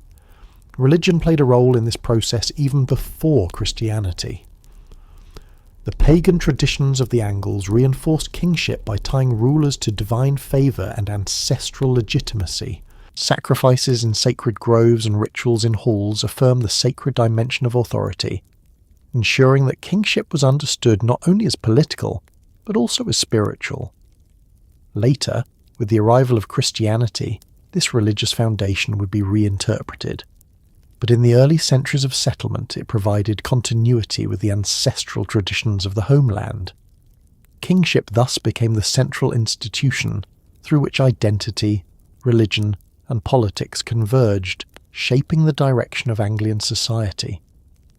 Archaeological discoveries shed vivid light on this transformation. The ship burial at Sutton Hoo, dated to the early 7th century, illustrates the wealth and symbolism of Anglian kingship. The grave goods, including weapons, armour, jewellery, and imported objects from distant lands, demonstrate the wide connections and immense resources commanded by East Anglian elites. The very act of burying a leader in a ship accompanied by treasures reflects the fusion of pagan ritual, maritime tradition, and political authority. Sutton Hoo stands as a monumental testament to the grandeur of early Anglian kings, embodying the moment when settlement had matured into kingdom building. The founding of Anglo-Saxon kingdoms was not a peaceful process, but one marked by continual warfare. Battles against rival migrant groups, against Romano-British communities, and against one another shaped the political landscape. Chronicles and genealogies preserve memories of these conflicts, often couched in legendary form, where leaders are celebrated for their victories and dynasties for their endurance. Warfare was not merely destructive, but also creative, for it forged new boundaries, new loyalties, and new identities. Each victory reinforced the legitimacy of a king, while each defeat risked the fragmentation of his realm. Through this dynamic process, the map of early medieval Britain was drawn and redrawn, with Anglian kingdoms at its heart. The development of law and custom further anchored these kingdoms. The written codes would come later. The oral traditions of law were already in place, guiding the resolution of disputes, the regulation of compensation, and the maintenance of order. Kings served as the guarantors of justice, their authority extending into the legal sphere. By embodying both martial and judicial roles, rulers positioned themselves as indispensable to the functioning of society. Law, like religion, reinforced kingship, providing another pillar on which the early kingdoms rested. The cultural expressions of this period reveal how deeply the founding of kingdoms was embedded in memory and identity. Oral poetry celebrated the deeds of kings and warriors, preserving stories that connected communities to their past. These poems were not only entertainment, but also instruments of ideology, teaching values of loyalty, bravery, and generosity. The hall, where such poetry was performed, became the crucible of collective identity, shaping how people understood their place in the kingdom. Over time, these traditions laid the foundations for the literary culture of Anglo-Saxon England, but even in their earliest forms they reveal the deep intertwining of politics and culture in the making of kingdoms. The founding of the Anglo-Saxon kingdoms thus represents the culmination of the migration process and the beginning of a new era. From scattered settlements, the Angles and their kin built polities that endured for centuries, shaping the destiny of the island. These kingdoms provided the framework within which culture flourished, religion transformed, and political power consolidated. They turned the migrants from across the sea into the builders of a new society, whose name would ultimately give identity to England itself. The transformation was not sudden, but gradual, marked by continuity and adaptation, by the persistence of old traditions and the creation of new ones. The Angles, once a tribe on the margins of Roman awareness, had now become the founders of kingdoms that would dominate the history of Britain.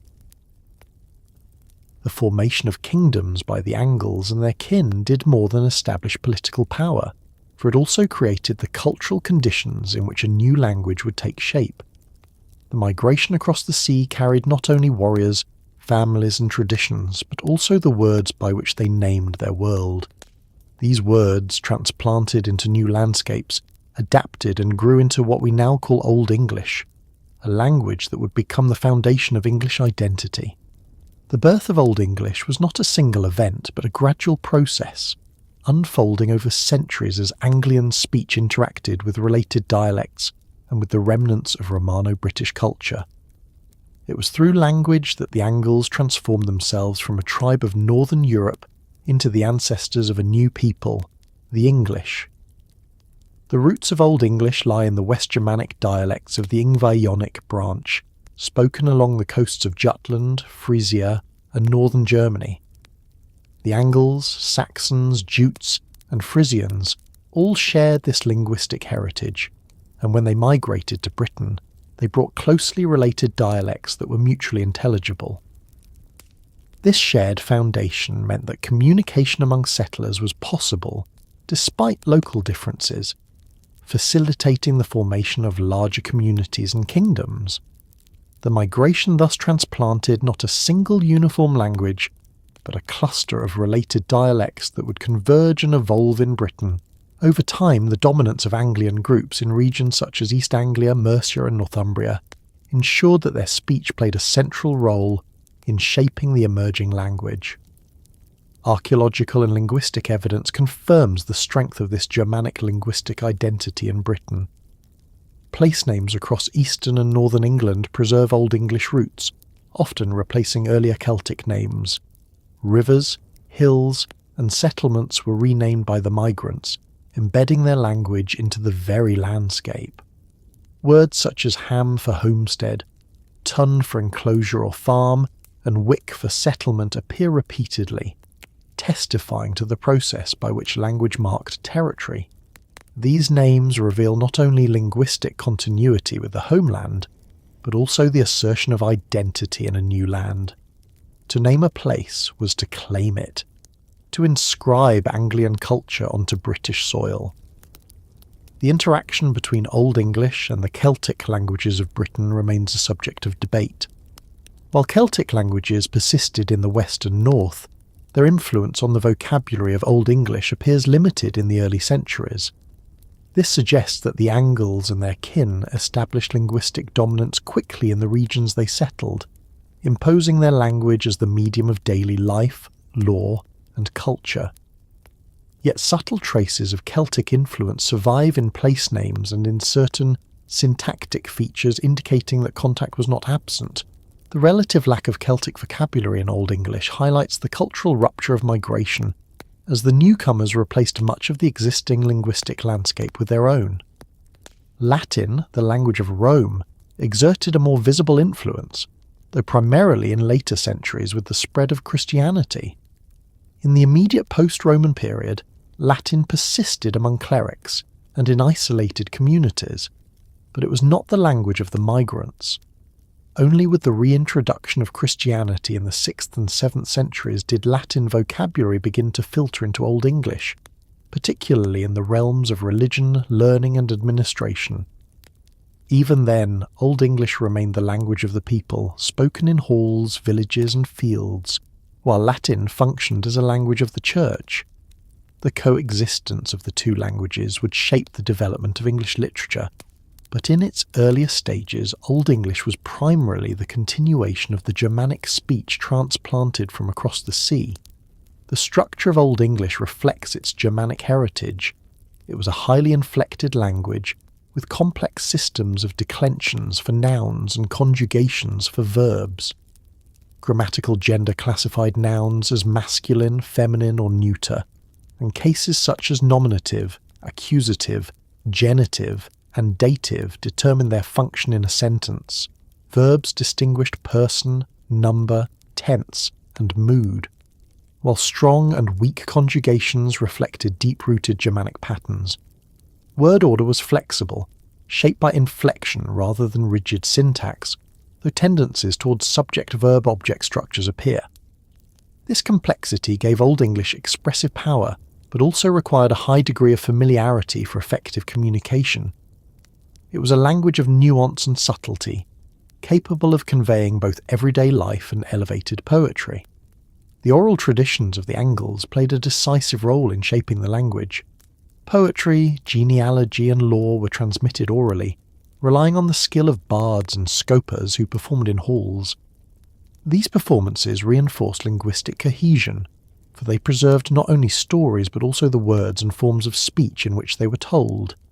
Alliteration, rhythm, and formulaic phrases aided memory, ensuring that oral culture remained stable across generations. The use of kennings and metaphorical compounds enriched the expressive possibilities of Old English, embedding cultural values within linguistic forms. Through oral performance, language was not only preserved but celebrated, affirming identity and binding communities together. Writing in Old English developed gradually. In the early centuries after migration, runes provided the primary system of inscription. The runic alphabet, or Futhorc, derived from older Germanic traditions, appears on artifacts such as brooches, weapons, and memorial stones. These inscriptions are often brief, recording names, ownership, or short invocations. They demonstrate the symbolic and magical significance of writing, as runes were associated with power and protection. The spread of Christianity later introduced the Latin alphabet, which eventually replaced runes for most purposes. This shift enabled the recording of longer texts, from laws to poetry, ensuring the preservation of Old English in written form. The coexistence of runic and Latin scripts illustrates the cultural transitions that accompany the development of the language. The regional diversity of Old English reflects the varied origins of the migrants. Dialects emerged in different kingdoms, shaped by settlement patterns and political boundaries. Northumbrian, Mercian, Kentish, and West Saxon represent the major dialect groups, each with distinctive features in pronunciation, vocabulary and grammar. The Anglian dialects of Northumbria and Mercia played a particularly important role, reflecting the prominence of Anglian settlements in the North and Midlands. Later, the West Saxon dialect gained dominance in written form, but the influence of Anglian speech remained strong in the spoken language. This diversity reveals the dynamic nature of Old English, a language constantly adapting and evolving across regions. The birth of Old English was not merely a linguistic event, but a cultural transformation. It created a shared medium of communication that bound together diverse communities of migrants, enabling the formation of kingdoms and the consolidation of identity. It replaced the languages of earlier Britain in much of the island, asserting the dominance of the newcomers. It provided the foundation for literature, law, and religion, shaping the intellectual life of Anglo-Saxon England. The persistence of Old English across centuries, despite political upheaval and external influence, demonstrates its resilience as the expression of a people's identity. The richness of Old English is evident in the literary works that survive, though most were written down centuries after the initial migrations. Epic poems such as Beowulf, elegies such as The Wanderer and the Seafarer, and riddles preserved in collections like the Exeter Book reveal the depth of the language's expressive power. These works reflect themes of fate, loyalty, exile, and heroism, all rooted in the cultural values of the Angles and their kin. They demonstrate how oral traditions were eventually crystallized in writing, preserving not only the words but the worldview of early English society. Through them, we glimpse the continuity between the speech of the migrants and the literature that would shape a nation. The linguistic heritage of the Angles endures in the very name of England and the English language. The word Inglis, originally referring to the speech of the Angles, came to designate the language of all the Germanic settlers, uniting diverse groups under a single identity. This linguistic unification was both practical and symbolic, for it expressed the fusion of communities into a shared culture. Language thus became the vehicle of identity, transforming the memory of migration into the reality of nationhood. The birth of Old English marks the moment when the Angles ceased to be merely one tribe among many, and became the progenitors of a new people whose influence would extend far beyond the island they had settled. The story of language is also the story of memory. Through Old English, the Angles preserved their genealogies, their laws, their prayers, and their poetry. The language carried the weight of their past and projected it into the future, ensuring that their identity endured across centuries of change. In the rhythms of Old English verse, in the cadences of its prayers, and in the legal formulas spoken in its courts, the voice of the Angles continues to echo. The birth of this language was one of the most enduring legacies of migration, a legacy that shaped not only medieval England but the entire trajectory of English history. The development of kingdoms by the Angles and their kin brought with it the need for stable systems of governance, authority, and social order. What had begun as kinship-based communities led by chieftains evolved into structured societies in which kingship provided cohesion, law regulated conflict, and social hierarchies defined roles and obligations. These institutions did not arise from abstract design, but from the lived realities of migration, settlement, and the challenges of ruling in a land still fragmented by rivalries and survival needs. The Angles built their political and social systems upon ancestral traditions carried from their continental homeland, Yet they adapted them to the new conditions of Britain, producing forms of kingship and law that would shape the culture of Anglo-Saxon England for centuries. Kingship lay at the heart of this order. The king was more than a military leader. He was the embodiment of the people's identity, the guarantor of their law and the mediator between human society and the divine.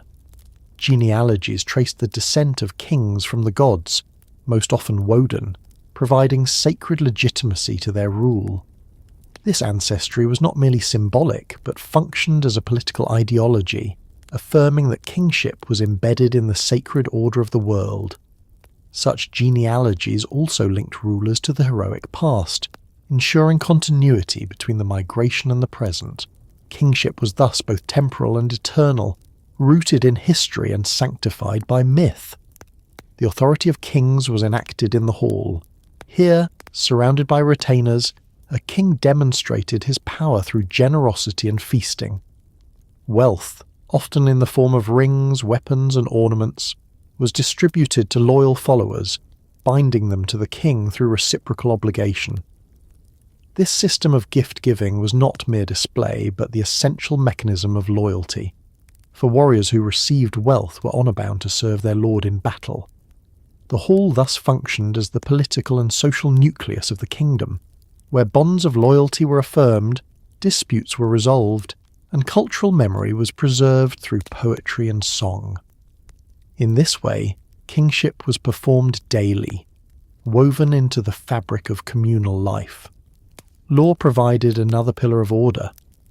While the earliest codes of written law in Anglo-Saxon England date from the reign of later kings such as Ethelbert of Kent, the foundations of legal custom were already in place in the early Anglian settlements. These laws were initially oral, preserved through memory and recitation, and enforced by community consensus. At their core lay the principle of compensation, or vergild, the payment of a fine to settle disputes of injury or death. This system sought to prevent cycles of blood feud by providing structured means of redress. The amount of compensation varied according to the social status of the victim, reflecting the hierarchical nature of society. In this way, law both maintained order and reinforced social distinctions, ensuring that peace was achieved through recognition of rank and obligation. The social structures of the Angles reflected the deeply stratified nature of early medieval society.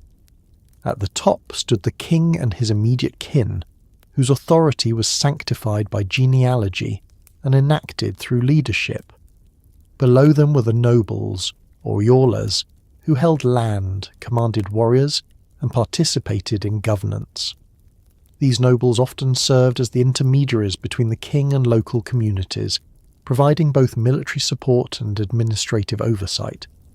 Their status was affirmed through wealth, weaponry, and participation in the rituals of the hall. The warrior elite, bound by oaths to their lords, formed the backbone of military power, their loyalty secured through gifts and honour. Beneath the nobles and warriors were the free peasants, or hjorlas, who formed the majority of the population. They owned and worked land, provided military service when required, and participated in the assemblies that governed local affairs. Their status as free men distinguished them from slaves, granting them rights under the law and a voice in community matters. Yet their lives were bound by obligations to their lords, who provided protection in exchange for service. The hjorlas embodied the agricultural foundation of society, producing the food that sustained both elite and commoner alike. Their place in the social order was thus both humble and essential, for without them the entire structure of kingship and law could not endure. At the bottom of the hierarchy stood the slaves, or veowas, who were bound to serve without freedom or property. Slavery was an established institution in early Anglian society, perpetuated through warfare, raiding, and debt. Captives taken in battle often became slaves, providing labour for households and estates. Though their rights were limited, the existence of laws regulating their treatment indicates that they were nonetheless recognised within the legal order. Slavery thus functioned as both an economic and social institution, reinforcing hierarchies while providing labour to sustain the elite. Assemblies played an important role in governance, balancing the authority of kings with the participation of free men. Known as folkmoots or things, these gatherings brought together local communities to deliberate on disputes, enforce laws, and affirm decisions. While the king or his representatives presided, the consent of free men lent legitimacy to judgments.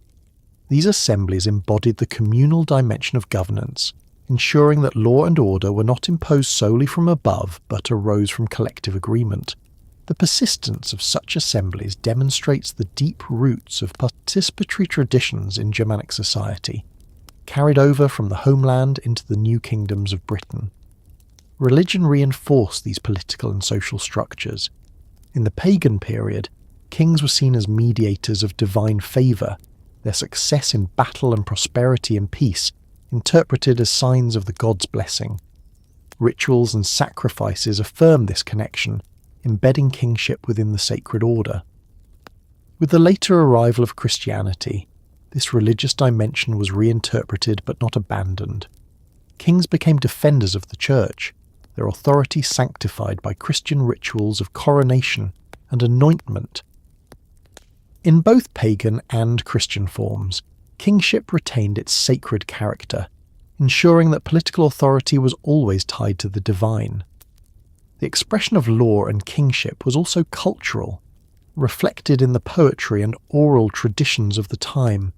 Poems celebrated the generosity of kings, the loyalty of warriors, and the justice of rulers, embedding ideals of governance in collective memory. These narratives reinforced the values of loyalty, bravery, and reciprocity that underpin the social order. Through poetry, law and kingship were not only practiced but idealized, ensuring that the community's understanding of authority was both practical and aspirational. The founding of law codes in later centuries demonstrates the continuity of these traditions. Ethelbert of Kent, writing in the early 7th century, recorded laws that codified compensation, protection of the church, and regulation of social status. These laws, though later than the initial settlement, reflect principles already present in Anglian society: the sanctity of kinship, the necessity of compensation, and the stratification of society. The very act of writing them down illustrates the maturation of kingship and law as oral custom gave way to recorded authority. This transition demonstrates the resilience of tradition, capable of adapting to new forms without abandoning its core principles. The social structures of the Angles were not static but dynamic, adapting to the pressures of migration, settlement, and political consolidation. Warfare created opportunities for upward mobility, as successful warriors could rise in status through loyalty and bravery. Landholding became increasingly important, tying wealth to control of territory and binding peasants to lords. The spread of Christianity introduced new dimensions of social order, as monasteries and clerical elites joined the hierarchy, providing spiritual authority alongside secular power. Yet beneath these changes, the fundamental structures of kingship, law, and hierarchy remained, ensuring continuity across centuries of transformation. The legacy of these institutions endured long after the pagan era, shaping the character of medieval England. Kingship retained its sacred legitimacy, law continued to balance compensation with hierarchy, and social structures preserved the stratification of society. The Angles, by building these institutions in their new homeland, laid the foundations of English governance and culture. What began as migration had become a civilization, rooted in the land and sustained by systems of authority and order. Through kingship, law, and social structure, the Angles transformed themselves from a migrant people into the architects of a new society, one whose influence would stretch far beyond the halls and villages of early Britain. The world of the Angles was one in which war was never far from daily life, for kingship itself rested upon the ability to command warriors, defend territory, and expand influence through battle. The migration to Britain had been made possible by military enterprise, and the kingdoms that grew from settlement were secured by arms.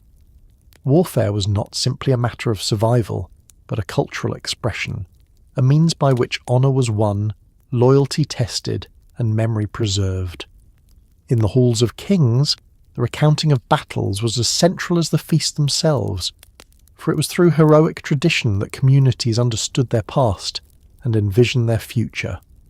Arms, valour, and the heroic code were inseparable from the identity of the Angles, shaping their society as deeply as their law or religion. The nature of warfare among the Angles reflected both their Germanic heritage and the conditions of post-Roman Britain. Armies were not standing forces but bands of warriors bound to their lords by oaths and gifts. The king or chieftain served as the war leader, his hall the centre of recruitment and reward. When called upon, retainers gathered under his banner ready to raid, defend or conquer as circumstances required. Loyalty was the essential bond, for warriors who had received wealth and honour were expected to repay it with service unto death. To fail one's lord in battle was the deepest shame, while to die in his defence was the highest honour. This ethos, preserved in poetry and law, ensured that warfare was not merely an occasional necessity, but the very stage upon which loyalty and kingship were enacted. The weapons of the Angles were both practical tools of war and symbols of status. The spear was the most common, its variations ranging from long thrusting weapons to lighter throwing javelins. Spears were versatile, accessible to warriors of many ranks, and frequently buried with them as markers of martial identity. The sword, by contrast, was a weapon of prestige, owned by the elite and passed down as heirlooms. Forged with skill, often in pattern-welded designs, swords carried names, histories, and symbolic weight. To possess a sword was to hold more than metal. It was to wield a token of honour, lineage, and loyalty. Shields, round and constructed of wood with iron bosses, provided both defence and a canvas for identity, as painted designs and fittings marked the bearer's allegiance. Helmets and armour were rarer, confined to the highest ranks, but when present they displayed wealth and craftsmanship, as the Sutton Hoo helmet so vividly demonstrates. The conduct of battle combined these weapons into formations that reflected both tradition and adaptation. Shield walls were the hallmark of Anglo-Saxon warfare, lines of men interlocked behind shields, presenting a formidable barrier to enemies. This tactic required discipline and cohesion, embodying the collective nature of Anglian warfare. Battles were often brutal contests of endurance, where the breaking of the shield wall could mean the collapse of the army. Raiding, by contrast, relied on mobility, with ships providing speed for sudden strikes along coasts and rivers. The versatility of warfare, ranging from open battles to swift raids, ensured that the Angles could defend their settlements while also projecting power across Britain's fractured landscape. The heroic traditions that celebrated warfare were as vital as the battles themselves. In the halls of kings, poets known as scopus recited tales of legendary warriors, past victories, and divine ancestry. These performances preserved memory and reinforced values, ensuring that each generation understood the ideals of loyalty, bravery, and sacrifice. Poems like Beowulf, though preserved later, reflect this ethos, celebrating the hero who confronts monsters as much as the warrior who defends his lord. The heroic code emphasized not only martial skill, but also generosity, honor, and the acceptance of fate. To live according to this code was to participate in a larger narrative that linked individual deeds to the destiny of the people. The intertwining of warfare and memory extended to burial practices. Graves of warriors often included weapons, symbolizing their identity in life and their continued role in death. Swords, spears, and shields accompanied men into the earth, affirming their status as defenders of their kin. Rich burials such as Sutton Hoo reveal the grandeur of elite warriors interred with armour, helmets, and treasures that proclaim their power. These burials were not only acts of commemoration, but also political statements, demonstrating to the living the wealth and authority of the lineage. Through such practices, warfare shaped not only life but also death. Embedding the warrior ethos into the landscape itself, the heroic traditions also preserved the memory of migration and conquest. Tales of ancestors who crossed the sea, fought against Britons and established kingdoms became part of the collective identity. These stories were recited in feasts, turning history into legend and legend into identity. The past was not distant but living, invoked to inspire warriors and affirm the legitimacy of kings. The heroic tradition thus functioned as both entertainment and ideology, embedding warfare into the very fabric of society. Warfare among the Angles was not purely destructive but also integrative, creating bonds across communities and shaping political structures. Kings extended their power through conquest, incorporating new territories into their realms. Tribute and alliances often followed victory, binding conquered peoples into the social and political order. Warfare was thus both a means of expansion and a tool of integration, essential to the growth of kingdoms. The risks of defeat were ever present, for failure in battle could unravel a king's authority, but success brought prestige that secured loyalty and reinforced legitimacy. The ethos of warfare was deeply intertwined with the concept of weird, or fate. Warriors entered battle knowing that their destiny was predetermined, yet they sought honour through courage in the face of inevitability. This acceptance of fate, combined with loyalty to one's lord, gave warfare a spiritual dimension, transforming it from mere conflict into a sacred duty. Death in battle was not simply loss, but fulfillment of destiny, ensuring remembrance in song and story. The heroic code thus sanctified warfare, embedding it in the cosmological framework of Anglian belief. The continuity of these traditions into the Christian period illustrates their resilience. Even as kings and warriors converted, the ethos of loyalty and valour persisted, reinterpreted within a Christian framework. Saints' lives and Christian poetry often adopted the language of the heroic code, portraying martyrs as warriors of faith and Christ himself as a lord to whom loyalty was owed. This fusion ensured that the martial traditions of the Angles remained central to their culture, even as their religion transformed. Warfare and heroism continued to define identity, adapted but not abandoned, shaping the values of Anglo-Saxon England. Archaeological evidence provides vivid testimony to this martial culture. Weapon burials across East Anglia, Mercia and Northumbria reveal the ubiquity of arms in defining identity.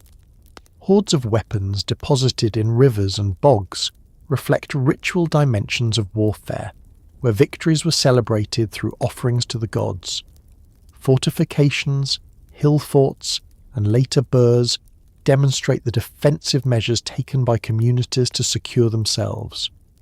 These material traces confirm that warfare was not an occasional disruption, but a central and enduring feature of life. The legacy of warfare and heroic tradition among the Angles is profound. It shaped their kingdoms, defined their social structures, and inspired their literature.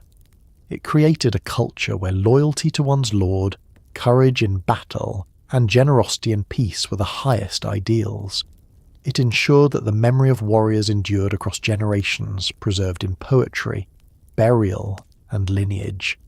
The Angles, through their martial traditions, transformed the uncertainties of migration into the stability of kingdoms, embedding their identity in the valour of their warriors and the songs that celebrated them.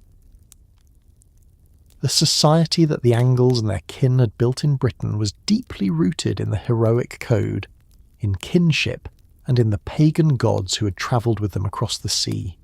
For generations their lives were ordered by rituals in sacred groves, by oaths sworn in the names of Woden, Thuna and Tiw, and by the belief that fate governed all.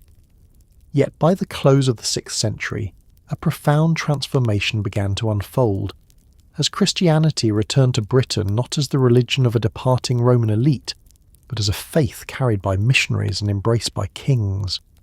The conversion of the Angles did not erase their traditions in a single stroke, but over generations it reshaped their worldview, their law, their art, and their political life. This was not only a religious shift, but a cultural revolution, for the adoption of Christianity wove the Angles into the fabric of a broader European Christendom, altering the course of their history forever. The first great wave of conversion came with the mission sent from Rome by Pope Gregory the Great in 597. According to later tradition, Gregory had been inspired when he saw fair-haired boys from Britain in the slave markets of Rome, remarking that they were not Angles but angels. Whether or not this story contains truth, it symbolises the connection between Roman Christianity and the destiny of the Angles. Gregory dispatched Augustine and a band of missionaries to Kent, where the king, Ethelbert, ruled over a powerful realm in southern Britain. Ethelbert's marriage to a Christian Frankish princess, Bertha, had already opened a channel for the new faith, and Augustine's arrival provided the catalyst for its formal establishment. Ethelbert accepted baptism, lending royal authority to the new religion, and Canterbury became the centre of the Roman mission. Though the mission began in Kent, its influence soon spread northward, reaching the Anglian kingdoms of East Anglia and Northumbria. In East Anglia, King Redwald is remembered as a ruler who accepted baptism but hedged his commitments, maintaining both Christian and pagan altars. His famous burial at Sutton Hoo, with its rich pagan symbolism, reflects the ambiguity of this transitional period. Kings recognised the prestige and alliances that Christianity offered, but they also feared alienating their traditional followers. Conversion was therefore often gradual, a matter of political calculation as much as personal conviction.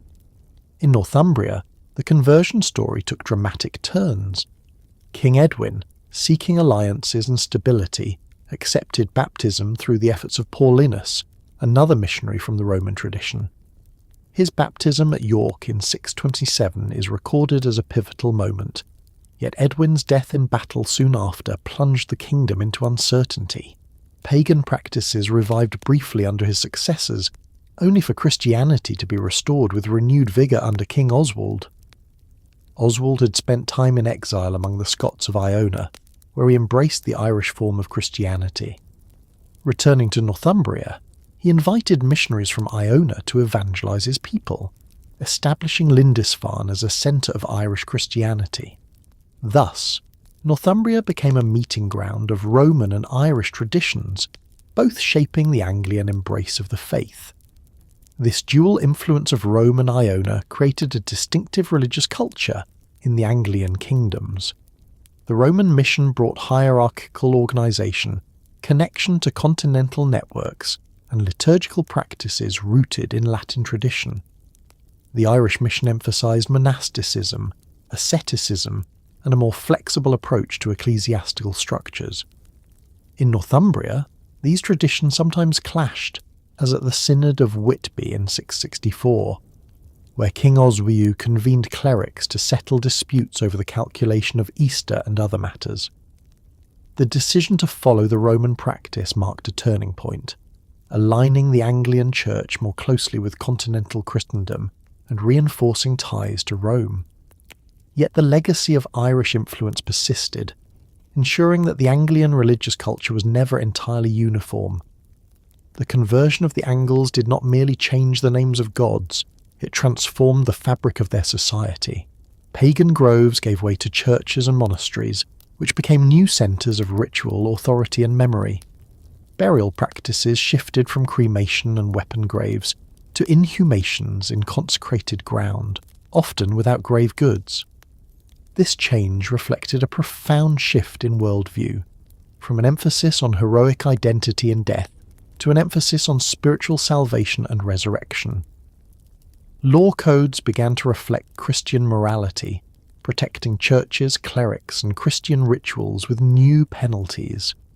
Kingship acquired a new dimension, as rulers presented themselves not only as leaders of warriors, but as defenders of the church, sanctioned by divine authority. The monasteries that flourished in the Anglian kingdoms became engines of cultural transformation.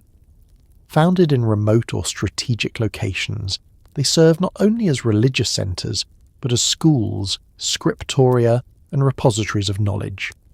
Monks copied texts, preserved learning, and produced manuscripts of astonishing beauty. Monasteries such as Lindisfarne, Wearmouth, Jarrow, and Ely became renowned across Europe for their scholarship and artistry. The Venerable Bede, writing at Jarrow in the early 8th century, embodied this transformation, producing histories, biblical commentaries, and scientific treatises in Latin, while also shaping the collective memory of the English people. Through his ecclesiastical history of the English people, Bede framed the conversion as a story of destiny, weaving the Angles into salvation history. Christianity also transformed art and material culture. Crosses replaced pagan symbols as central motifs, carved into stone monuments that combined Germanic interlace with Christian iconography. Manuscripts such as the Lindisfarne Gospels displayed a synthesis of Irish, Roman, and Germanic artistic traditions, their pages alive with intricate designs that fused faith and cultural identity. The very act of producing these works reflected the integration of the Angles into a Christian intellectual world, where literacy, art, and faith were inseparable. Pagan motifs did not disappear entirely but were reinterpreted, with serpents and beasts now serving as decorative frames for Christian texts. This fusion illustrates the continuity beneath transformation, as the old was reshaped rather than wholly abandoned. The impact of conversion extended into the realm of heroic tradition. While the old code of loyalty, honour and fate persisted, it was reinterpreted in Christian terms. Saints' lives portrayed martyrs as warriors of God, enduring suffering as acts of loyalty to their divine Lord. Christ himself was sometimes depicted in poetry as a heroic leader, his passion framed as a battle against evil. This blending of the heroic and the Christian ensured continuity of cultural values, making the new faith resonate with familiar ideals. The fusion of heroism and piety allowed the Angles to embrace Christianity, without abandoning the ethos that defined their society. Yet conversion was not without resistance. Pagan practices lingered in rural areas, where old customs continued long after kings and elites had embraced Christianity. Place names folklore and later denunciations by clerics reveal the persistence of sacred groves, seasonal rituals, and invocations of old gods. The Church often tolerated or adapted these practices, overlaying Christian meanings onto older traditions. Festivals tied to the agricultural year were reinterpreted as Christian feasts, ensuring continuity for communities even as their faith shifted. The process of conversion was thus gradual and uneven, producing a complex tapestry of belief in which old and new coexisted. The Christianization of the Angles also tied them into broader political and cultural networks. Alliances with Frankish and other continental Christian rulers became possible, reinforcing the prestige of converted kings. The exchange of clerics, books, and relics integrated the Anglian kingdoms into the wider currents of European Christendom. Pilgrimages to Rome, participation in councils, and correspondence with the papacy confirmed their place within the universal church. This integration elevated the Angles from a local tribal people to participants in a transnational religious community, shaping their identity in ways that transcended Britain. The transformation was not only spiritual but also practical. Christianity brought new systems of record-keeping, literacy, and administration. Laws were recorded in writing, correspondence expanded, and the very concept of history was reframed. The past was no longer remembered solely through oral tradition, but through written chronicle, embedding the memory of the Angles in forms that could endure across centuries. This development preserved their identity, while also situating them within the grand narrative of Christian Europe. The conversion to Christianity thus reshaped the Angles in profound ways. Their gods were replaced by one God, their rituals by sacraments, their sacred groves by churches, and their heroic code by a fusion of loyalty and faith. Yet the process was not one of erasure, but of transformation. as old traditions were reinterpreted and integrated into the new. The Angles did not abandon their identity. They reshaped it, creating a Christian culture that was distinctively their own, yet part of a larger whole. Through this transformation, they ensured that their name would not only endure but thrive, carried forward by kings, monks and poets, who saw themselves as part of both the English people and the Christian world. The adoption of Christianity by the Angles did more than alter their rituals and beliefs. It gave rise to one of the most remarkable cultural transformations in early medieval Europe. Monasteries sprang up across their kingdoms, not as mere centres of worship, but as hubs of learning, art, and intellectual exchange. Within their walls, monks preserved the memory of the past, copied texts that spanned the sacred and the secular, and created works of beauty whose influence reached far beyond the British Isles.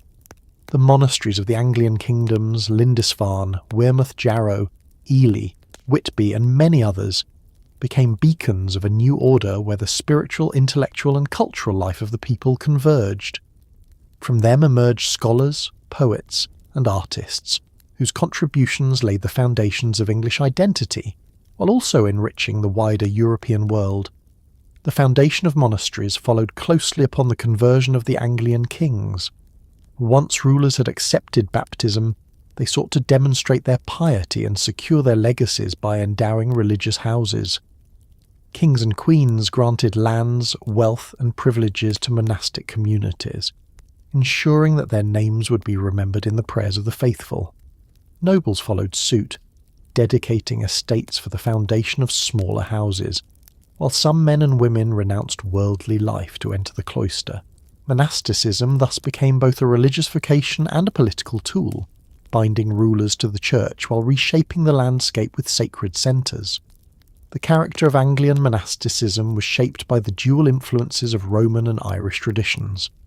The Roman mission emphasised structured communities under episcopal oversight, while the Irish brought a more ascetic, monastic-centred model.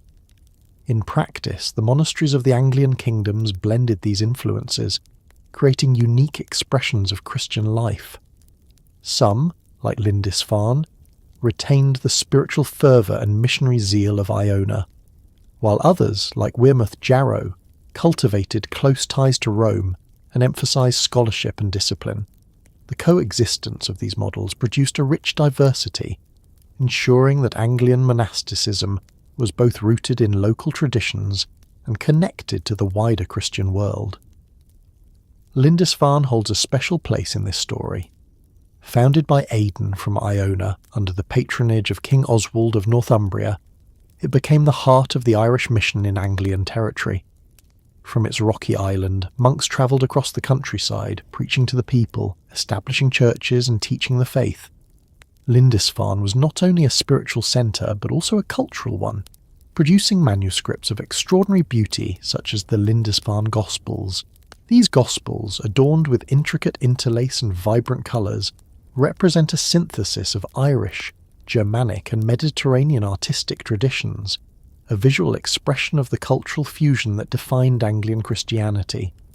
The very act of producing such manuscripts was an act of devotion, transforming the written word into a work of art that embodied the sacred.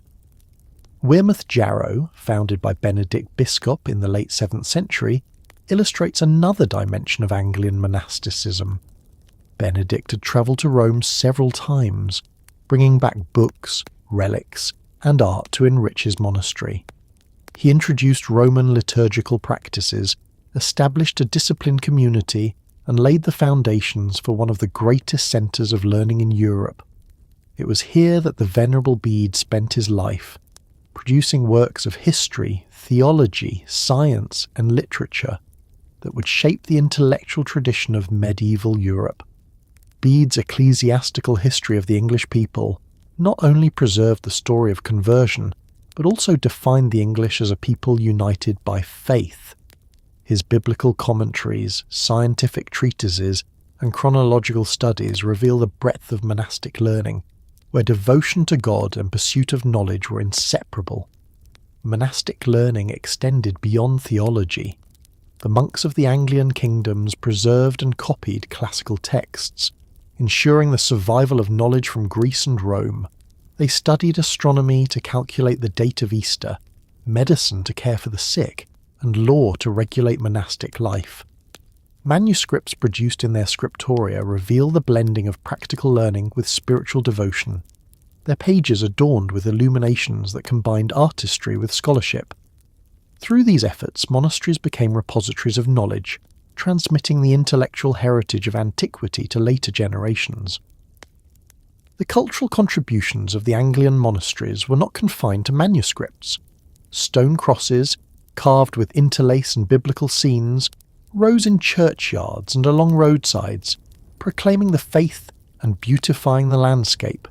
Hymns and poetry were composed in both Latin and Old English, giving voice to devotion in languages sacred and vernacular alike.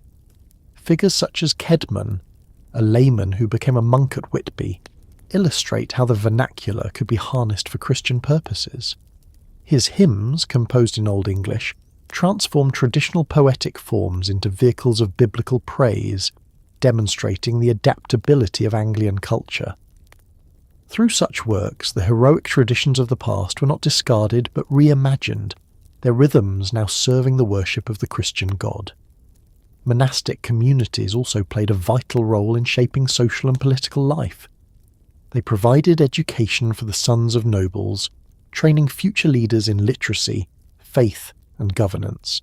They offered refuge for women of royal and noble families who chose or were given to religious life, creating powerful centres of female spirituality.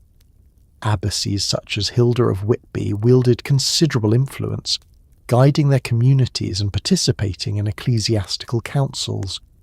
Monasteries thus expanded the roles available to women, giving them authority and visibility within the Christian order. The integration of monastic life into the broader fabric of society ensured that these communities were not isolated enclaves, but active participants in the shaping of culture. The wealth and influence of monasteries also made them targets in times of conflict. Their lands and treasures attracted both rival kings and foreign raiders, foreshadowing the Viking attacks that would later devastate Lindisfarne and other centres.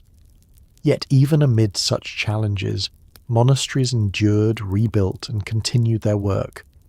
Their resilience testifies to the deep roots they had put down in Anglian society, for they were sustained not only by the devotion of monks, but also by the patronage of rulers and the support of communities.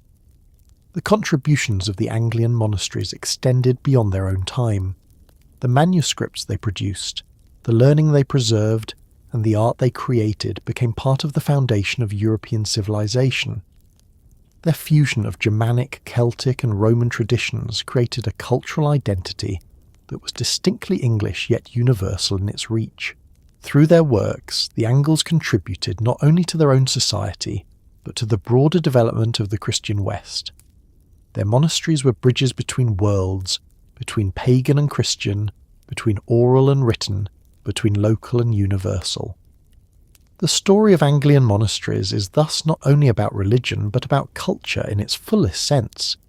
It reveals how a migrant people, once known only for their pagan gods and heroic traditions, became creators of some of the most enduring achievements of early medieval Europe.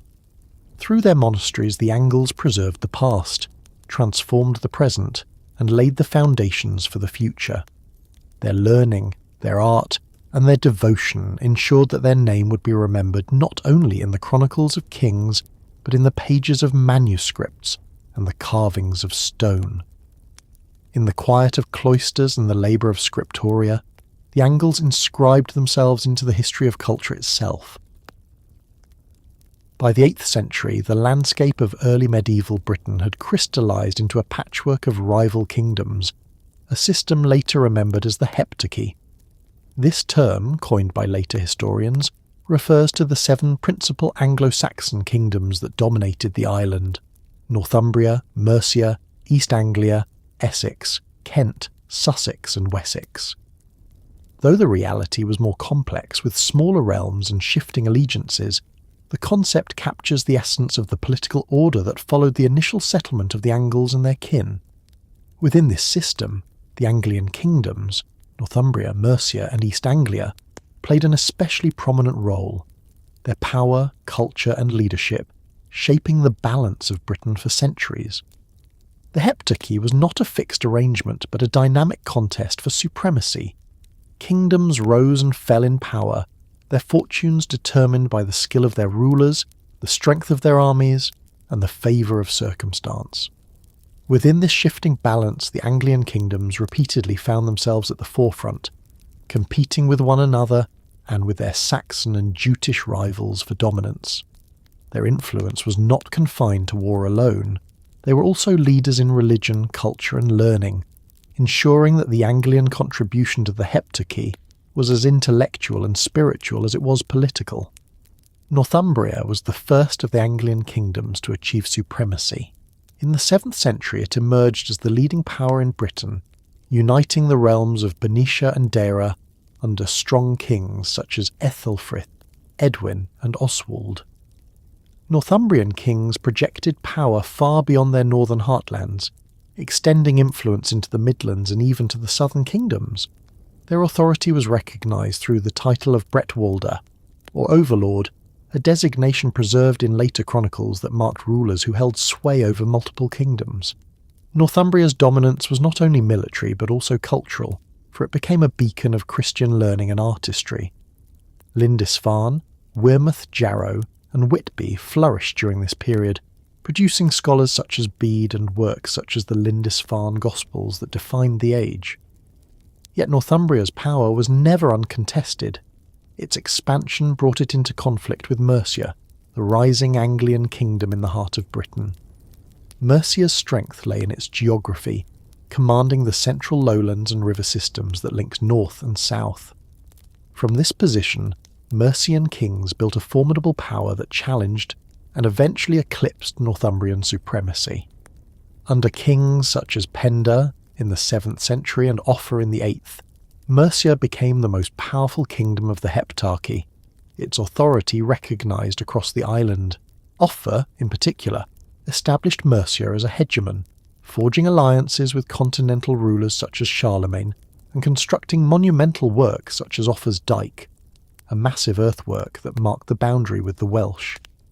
East Anglia, though smaller, played a significant role in the balance of the Heptarchy. Its rulers fostered Christianity early, with figures such as King Redwald embodying the tensions of conversion. The wealth and prestige of its elites are vividly illustrated in the ship burial at Sutton Hoo, whose treasures reflect both local power and continental connections. East Anglia often found itself overshadowed by its larger neighbours, yet it contributed significantly to the cultural and religious life of the age. Its monasteries, churches, and royal patronage of the church ensured that its influence extended beyond the battlefield. The rivalry among the Anglian kingdoms themselves shaped much of the history of the Heptarchy. Northumbria and Mercia fought repeated wars, their fortunes rising and falling with the outcomes of battles. East Anglia at times allied with one or the other, seeking to maintain autonomy in the face of stronger neighbours. These struggles for dominance defined the political landscape, as each Anglian kingdom sought not merely survival, but overlordship of the entire island. The title of Bretwalda, though symbolic, captured this ambition, for rulers aspired not only to local kingship, but to recognition as overlords of all the English peoples. The cultural contributions of the Anglian kingdoms during this period cannot be overstated. Northumbria's monasteries produced works of enduring significance, while Mercia developed its own artistic and scholarly traditions, often in dialogue with the continent. The integration of Christian learning with Germanic tradition created a distinctive intellectual culture, visible in manuscripts, stone carvings, and poetry. The Anglian role in the Heptarchy was thus not only to wield power, but to shape identity, ensuring that the English people were defined as much by their culture as by their politics. The interplay between warfare and religion was especially evident in the Anglian kingdoms.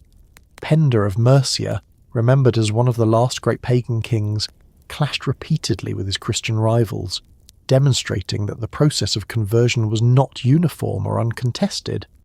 His defeat and death marked the end of significant pagan resistance, after which Mercia embraced Christianity more fully. The tension between old and new, between pagan heroism and Christian piety, gave the Anglian contribution to the Heptarchy a distinctive character, as their rulers and peoples navigated the complex process of transformation.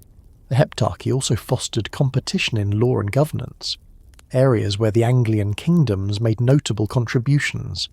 Law codes began to be written down, incorporating Christian morality alongside traditional Germanic principles of compensation and hierarchy. Kings served as lawmakers as well as war leaders, their authority extending into the regulation of society.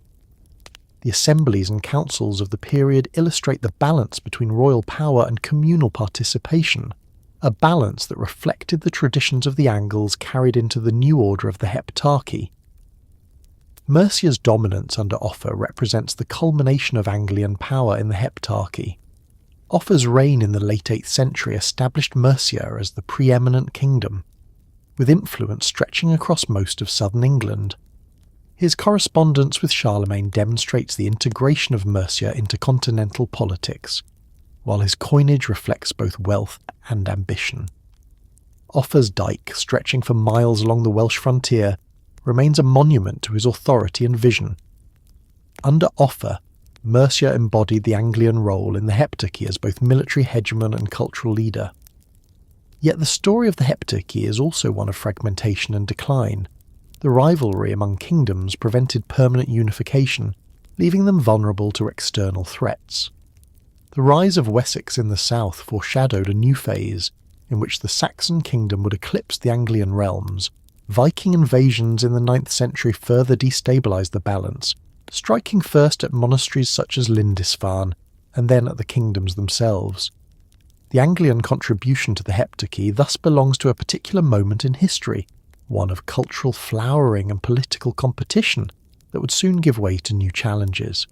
Nevertheless, the legacy of the Anglian kingdoms within the Heptarchy is enduring. Northumbria's scholarship, Mercia's power, and East Anglia's artistry define the age, ensuring that the Angles were central to the story of early England. Their role in the Heptarchy illustrates the transformation of a migrant people into rulers, scholars, and cultural leaders, shaping the identity of the English long before the Kingdom of England itself emerged. In their rivalry and their achievements, the Anglian kingdoms laid the foundations for the unity that would eventually follow, demonstrating that the path to nationhood was forged not only in conquest, but in the interplay of diverse traditions. The Heptarchy, though remembered as a system of 7 kingdoms, was in reality a dynamic and contested order, and within it the Angles stood at the forefront. Their kingdoms rose, flourished, and fell, but in their time they defined the political and cultural life of Britain. The story of the Anglian role in the Heptarchy is thus a story of ambition, rivalry, and creativity, a chapter in which the Angles fully established themselves as central players in the destiny of the island they had made their home. The flowering of the Anglian kingdoms within the Heptarchy did not endure unchallenged, for by the close of the 8th century new forces appeared from across the North Sea, bringing fire and terror to the shores of Britain. The Viking invasions, launched by seafaring warriors from Scandinavia, struck first at monasteries and coastal settlements, but they soon grew into sustained campaigns of conquest that reshaped the political and cultural life of the Anglian kingdoms. Yet the story of these invasions is not only one of destruction, for the Angles demonstrated resilience in the face of crisis, adapting their strategies, forging alliances, and preserving their identity even amid the storm. The encounter between the Angles and the Vikings marked one of the most decisive chapters in their history, testing the strength of their institutions and the endurance of their culture. The first great blow came in 793, when Viking raiders descended upon Lindisfarne, the holy island that had long been a beacon of Anglian Christianity. The monastery, founded by Aidan and made famous by its Gospels, was sacked and desecrated, its monks slaughtered or enslaved, its treasures carried off. The shock of this event reverberated across Europe, recorded by chroniclers who saw it as a sign of divine judgment. For the Angles, it was both a spiritual and cultural wound. For Lindisfarne represented the heart of their Christian identity. The attack revealed the vulnerability of even the most sacred centres, shattering any illusion of security and heralding a new age of warfare. The raids that followed targeted other monasteries and settlements along the coasts of Northumbria and East Anglia. Monastic centres, with their wealth in books, chalices and relics, presented attractive targets to Viking raiders. Their isolation and lack of fortifications made them easy prey for sudden assaults. Yet the Vikings did not confine themselves to plunder. They also sought land and resources, settling in regions where they could establish lasting bases. The fertile plains of East Anglia and the river valleys of Northumbria became arenas of conquest, where Viking armies challenged the authority of Anglian kings. The most formidable threat came in the form of the so-called Great Heathen Army, which landed in 865 and began a campaign of conquest that engulfed much of England. Composed of warriors from Denmark and Norway, this army did not seek mere plunder but territorial control. It moved systematically through East Anglia, Mercia and Northumbria, toppling kings and imposing tribute. In East Anglia, King Edmund resisted but was captured and martyred. His death later remembered in hagiography as the sacrifice of a saintly king. Northumbria's rulers were divided and overthrown, their kingdom fractured under the weight of invasion. Mercia too was forced into submission, its independence curtailed by Viking power. The devastation of the Anglian kingdoms was profound, yet their resilience soon became evident. Even amid defeat, their culture and identity persisted, sustained by memory, religion, and adaptation.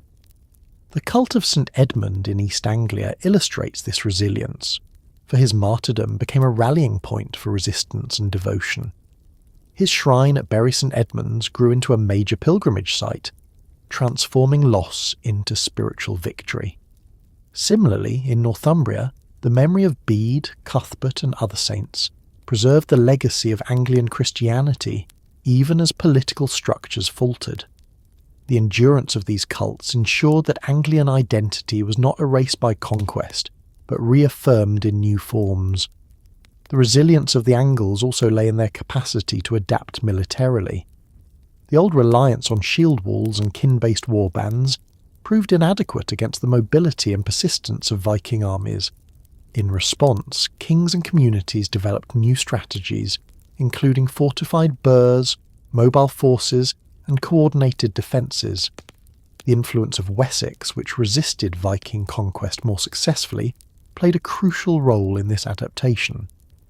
As the West Saxons under Alfred the Great reorganised military and administrative structures, their Anglian allies and subjects participated in the creation of a new order that blended older traditions with innovative responses to the Viking threat.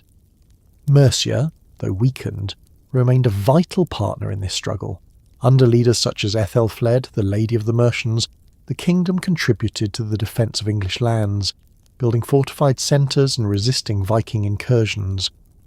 Her leadership demonstrates the capacity of Anglian society to adapt not only militarily but politically, embracing female authority in extraordinary times.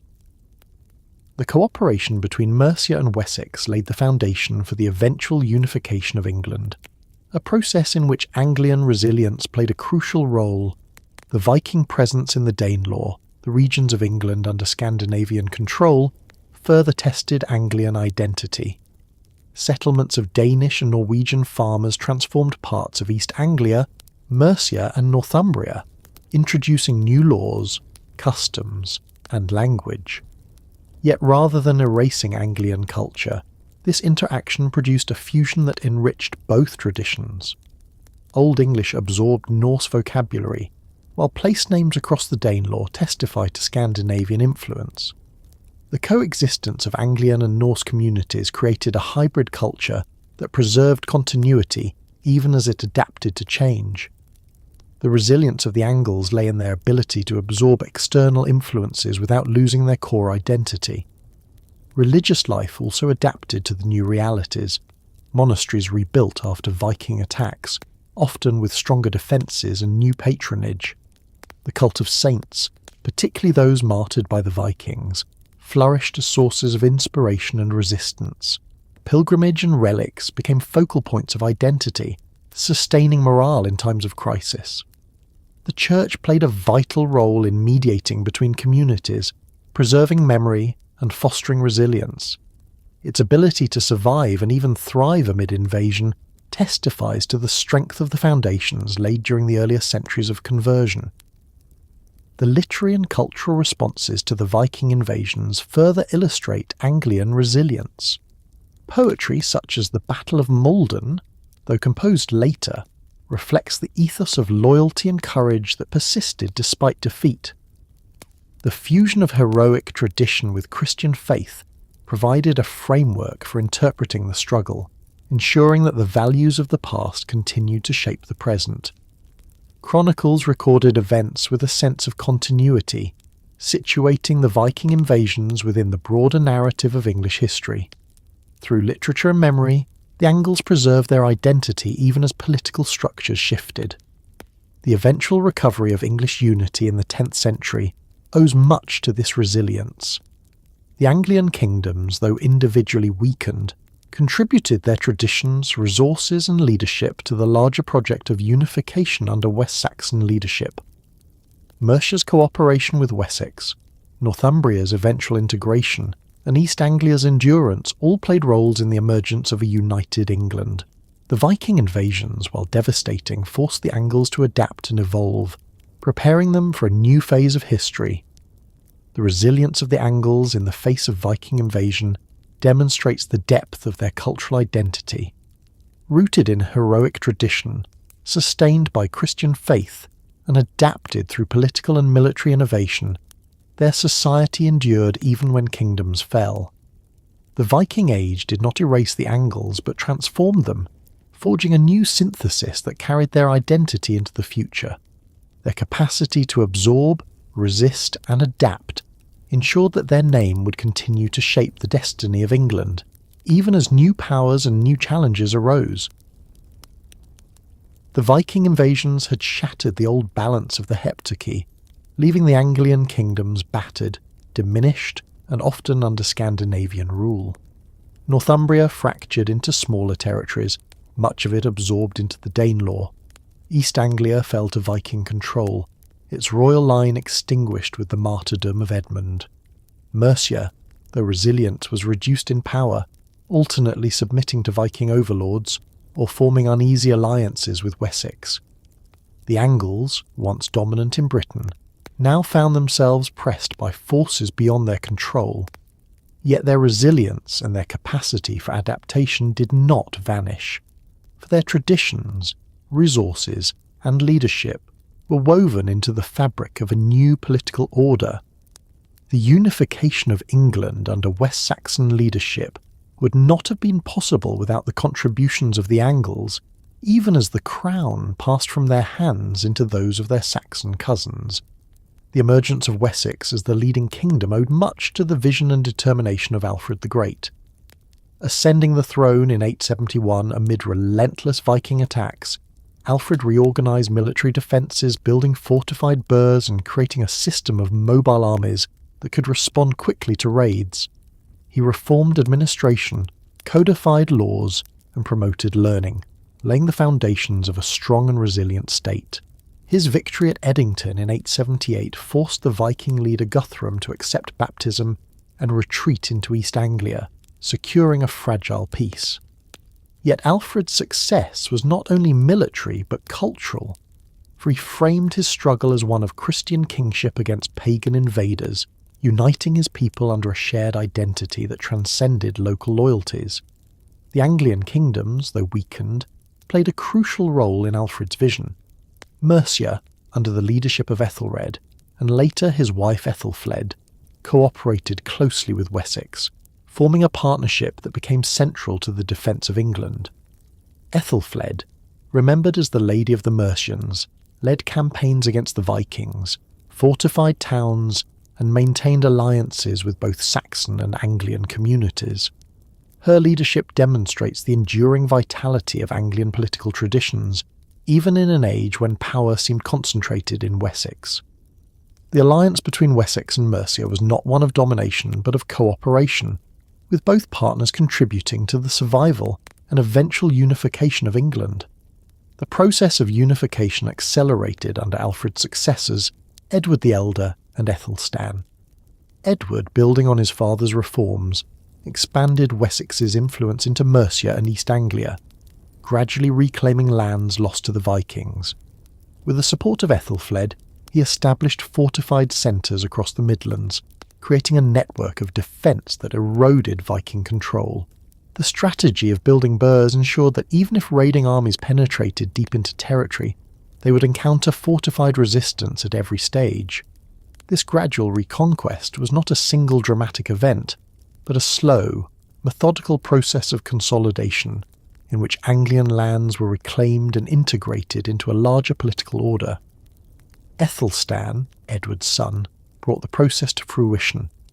His victory at the Battle of Brunanburh in 937, celebrated in later poetry as a defining moment in English history, secured his supremacy over a coalition of Norse, Scots and Britons.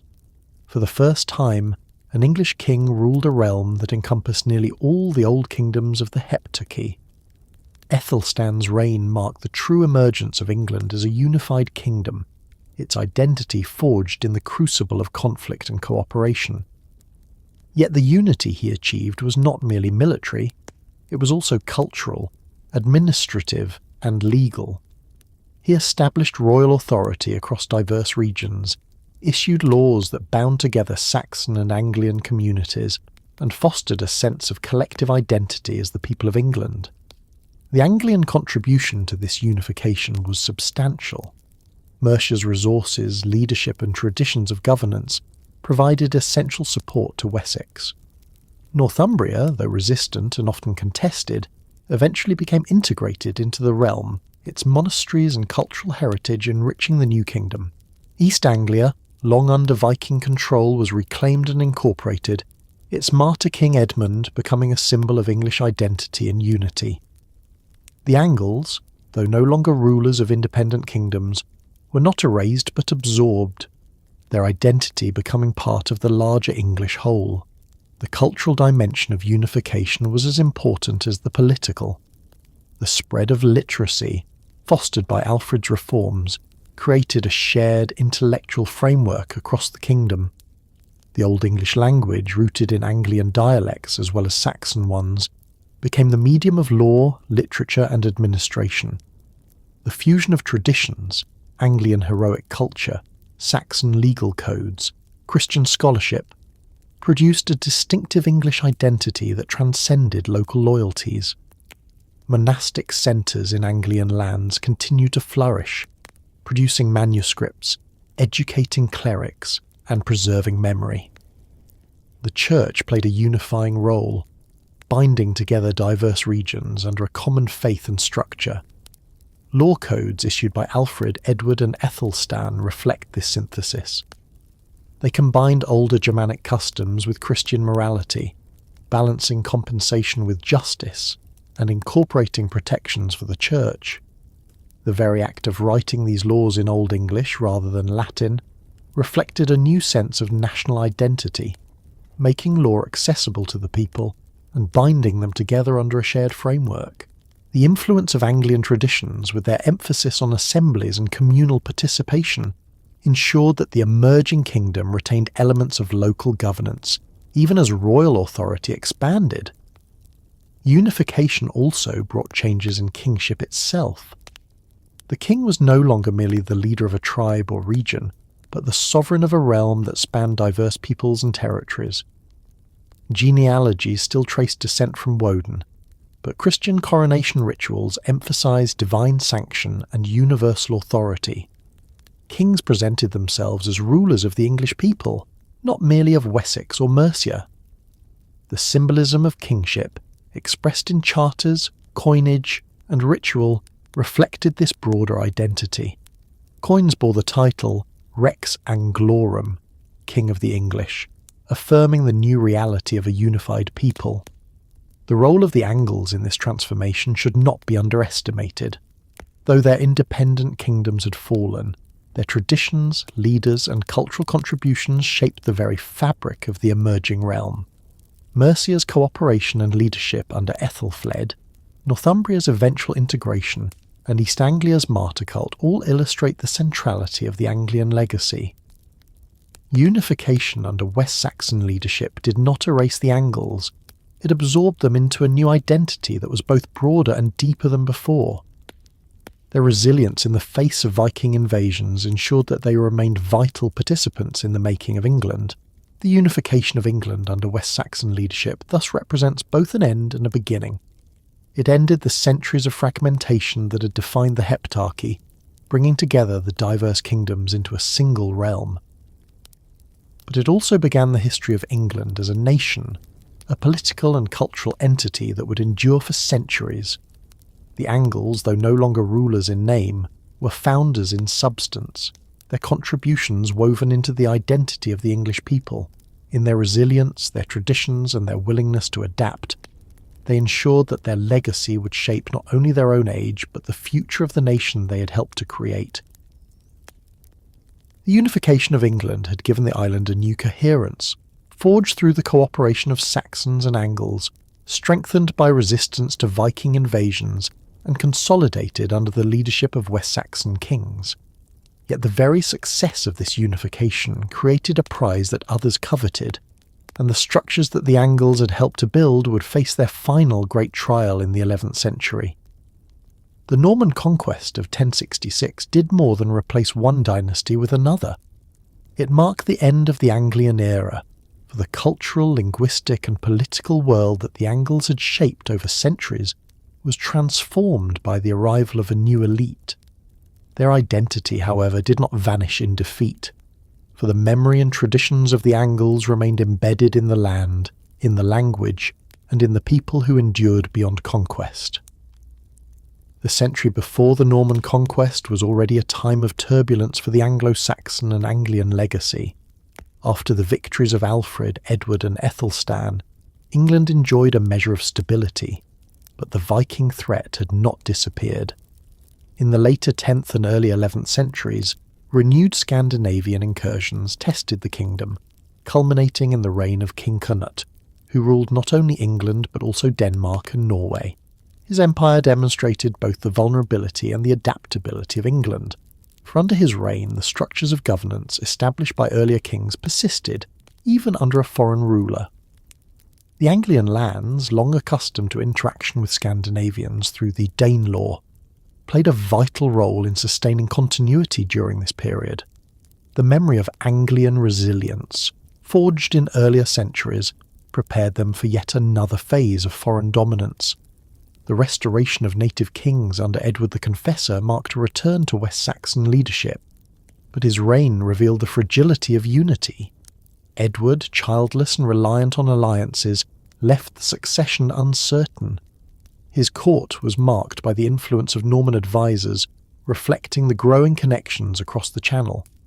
At the same time, the great earls of England, many of them rooted in Anglian territories, wielded immense power. Earls such as Godwin of Wessex and his descendants held authority that rivaled the crown, while the earldoms of Mercia and Northumbria demonstrated the enduring weight of Anglian political traditions. England was united in name but divided in power, and the stage was set for external intervention. The crisis came with the death of Edward the Confessor in January 1066. Competing claims to the throne quickly emerged. Harold Godwinson, Earl of Wessex, secured coronation with the backing of the English nobility, embodying the continuity of native rule. Yet William, Duke of Normandy, claimed that Edward had promised him the throne, and Harald Hardrada of Norway invoked old Viking claims. The succession dispute became an international contest, and the fate of the English kingdom, shaped so deeply by Anglian traditions, hung in the balance. The year 1066 witnessed a whirlwind of battles. In September, Harald Hardrada invaded from Norway, joined by Tostig, Harold Godwinson's estranged brother. They landed in Northumbria, the old Anglian heartland, and marched inland. Harold Godwinson responded with remarkable speed, defeating them at the Battle of Stamford Bridge in a victory that seemed to secure the kingdom. Yet scarcely 3 weeks later, William of Normandy landed on the southern coast, forcing Harold to march his exhausted army southward. At Hastings, the decisive battle was fought. The English shield wall, the old tactic of the Angles and Saxons alike, held firm through much of the day.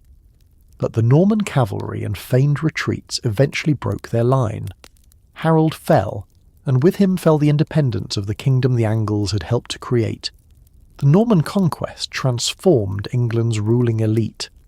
William replaced the old nobility with his Norman followers, redistributing land and authority. The great earldoms of Northumbria, Mercia, and East Anglia were broken, their leaders dispossessed or killed. Norman castles rose across the land, symbols of domination and instruments of control. The old structures of communal governance, though not eradicated, were subordinated to the centralised authority of the crown. The Domesday Book, compiled in 1086, recorded this transformation in exhaustive detail, marking the transfer of wealth and land from the English elite to their Norman successors. For the Anglian people, the conquest meant the end of their political dominance, but not of their identity. The institutions they had built, villages, churches, monasteries, and local assemblies, continued to shape daily life. Their language, Old English, persisted among the common people, even as French became the tongue of the court, and Latin remained the language of learning. Over time, these languages mingled, producing the Middle English that carried forward the legacy of the Angles in new forms. The resilience that had sustained them through migration, conversion, and Viking invasion once again preserved their identity, though transformed by new influences. The Church, too, experienced profound change. Norman bishops and abbots replaced many of the old Anglian leaders, and Roman liturgical practices were enforced with greater rigour. Yet monasteries in Anglian lands, such as Ely and Peterborough, continued to flourish, adapting to the new order while preserving traditions of devotion and learning. The memory of Anglian saints, Cuthbert, Edmund and others, remained central to popular devotion, demonstrating the continuity of cultural identity beneath the surface of political conquest. The resistance of the Anglian lands to Norman rule is also part of this story. Rebellions erupted in Northumbria, Mercia and the fens of East Anglia, where Hereward the Wake led resistance from the marshes. These uprisings, though ultimately crushed, illustrate the refusal of the Angles to submit passively. The harsh Norman response, including the infamous harrying of the north, devastated the land but also left scars that testify to the depth of Anglian identity and resistance. Though their political structures were broken, their determination to defend their traditions reveals the enduring strength of the Angles even at the twilight of their era. The end of the Anglian kingdoms did not mean the erasure of their contribution to English history. On the contrary, the structures they had built, law codes, assemblies, cultural traditions and religious life, provided the foundation upon which Norman rulers built. The Normans may have imposed new elites, but they governed a land whose identity had been shaped by centuries of Anglian tradition. The very concept of England as a unified realm, which William claimed as his prize, had been forged by the cooperation of Saxons and Angles against the Vikings. The conquest thus ended the independence of the Anglian era, but it confirmed the endurance of their legacy. In the centuries that followed, the Anglian contribution remained visible. Place names across eastern and northern England preserved their linguistic heritage. The Old English language, infused with Norse and French elements, evolved but did not vanish, ensuring that the voice of the Angles continued to echo in the English tongue. Monastic traditions, though reshaped by Norman influence, preserved the memory of Bede, Cedman and other Anglian figures. Saints' cults remained central to devotion, binding communities to their past even as they adapted to new rulers. The Norman conquest thus marks both an end and a continuity. It ended the political dominance of the Angles, replacing their kings and nobles with Norman lords. Yet it did not erase the culture, language, or memory they had built. Their identity lived on in the people, in the land, and in the enduring traditions that survived conquest. The Anglian era had ended, but its legacy had become inseparable from the identity of England itself. Though the Norman conquest ended the independence of the Anglian kingdoms, it could not erase their memory, nor could it undo the centuries of cultural shaping that the Angles had imparted to the island they had settled.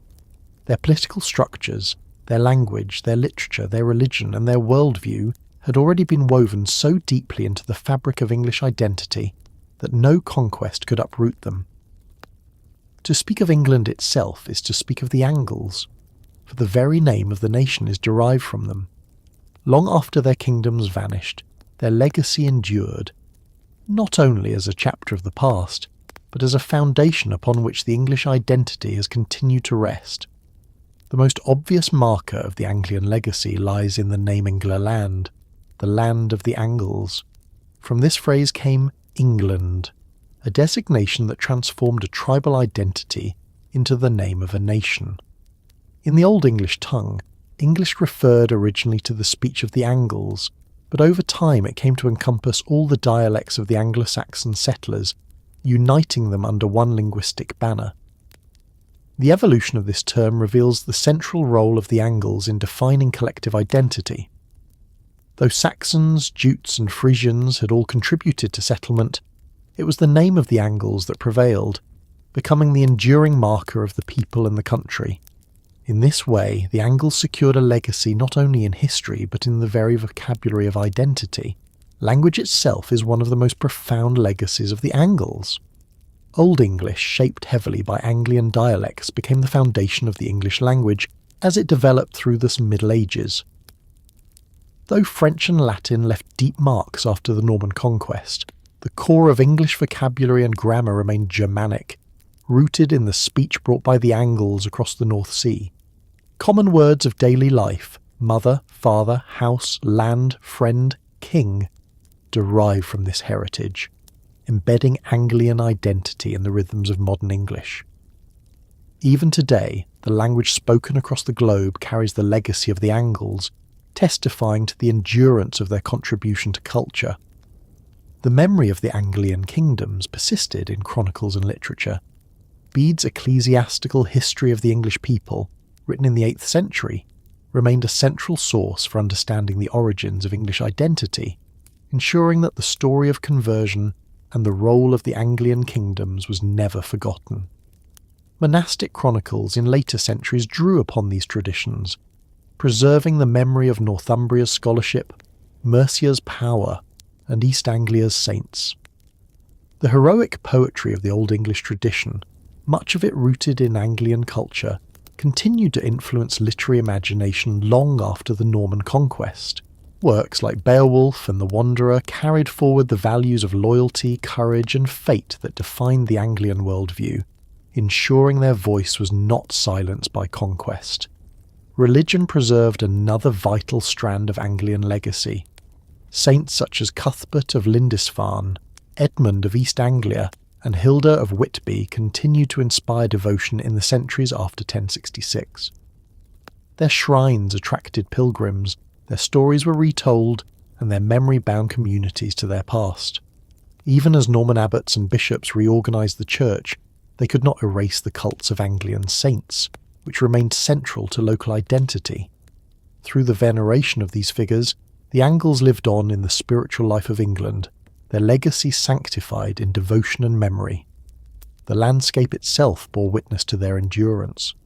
Place names across England preserve Anglian words and memories, from settlements ending in Ham, Ton, Wick, and by to regions named for Anglian tribes. These names are not merely markers on a map, but testimonies to the people who named and claimed the land. Every village, hill and river that carries an Anglian name affirms the depth of their imprint on the country. Walking through England is thus also walking through the legacy of the Angles, for the land itself speaks their language. Law and governance likewise carried forward their influence. Though Norman rule centralised authority and imposed new feudal structures, it did so upon the foundation of earlier systems shaped by Anglian and Saxon traditions. Local assemblies, the 100 courts and shire moots, persisted, ensuring that communal participation in justice remained part of English life. The concept of the Vergild, the balance of compensation and justice, and the role of written law codes endured, adapted into the Norman framework. In this way, the Anglian contribution to law continued to shape governance long after their political independence had ended. The heroic code too lingered in English culture, transformed but not erased.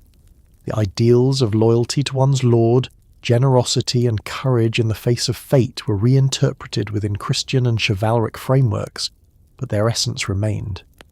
Medieval chronicles celebrated the bravery of leaders in ways that echoed earlier Anglian traditions. Even the legends of figures like Hereward the Wake, who resisted the Normans in the fens of East Anglia, drew upon the ethos of the heroic past, portraying him as a continuation of the old Anglian spirit of defiance. Through such stories, the Anglian worldview continued to shape cultural imagination. The legacy of the Angles also lies in their role as cultural mediators. They had absorbed influences from Rome, Ireland, and Scandinavia, blending them into a distinctive identity.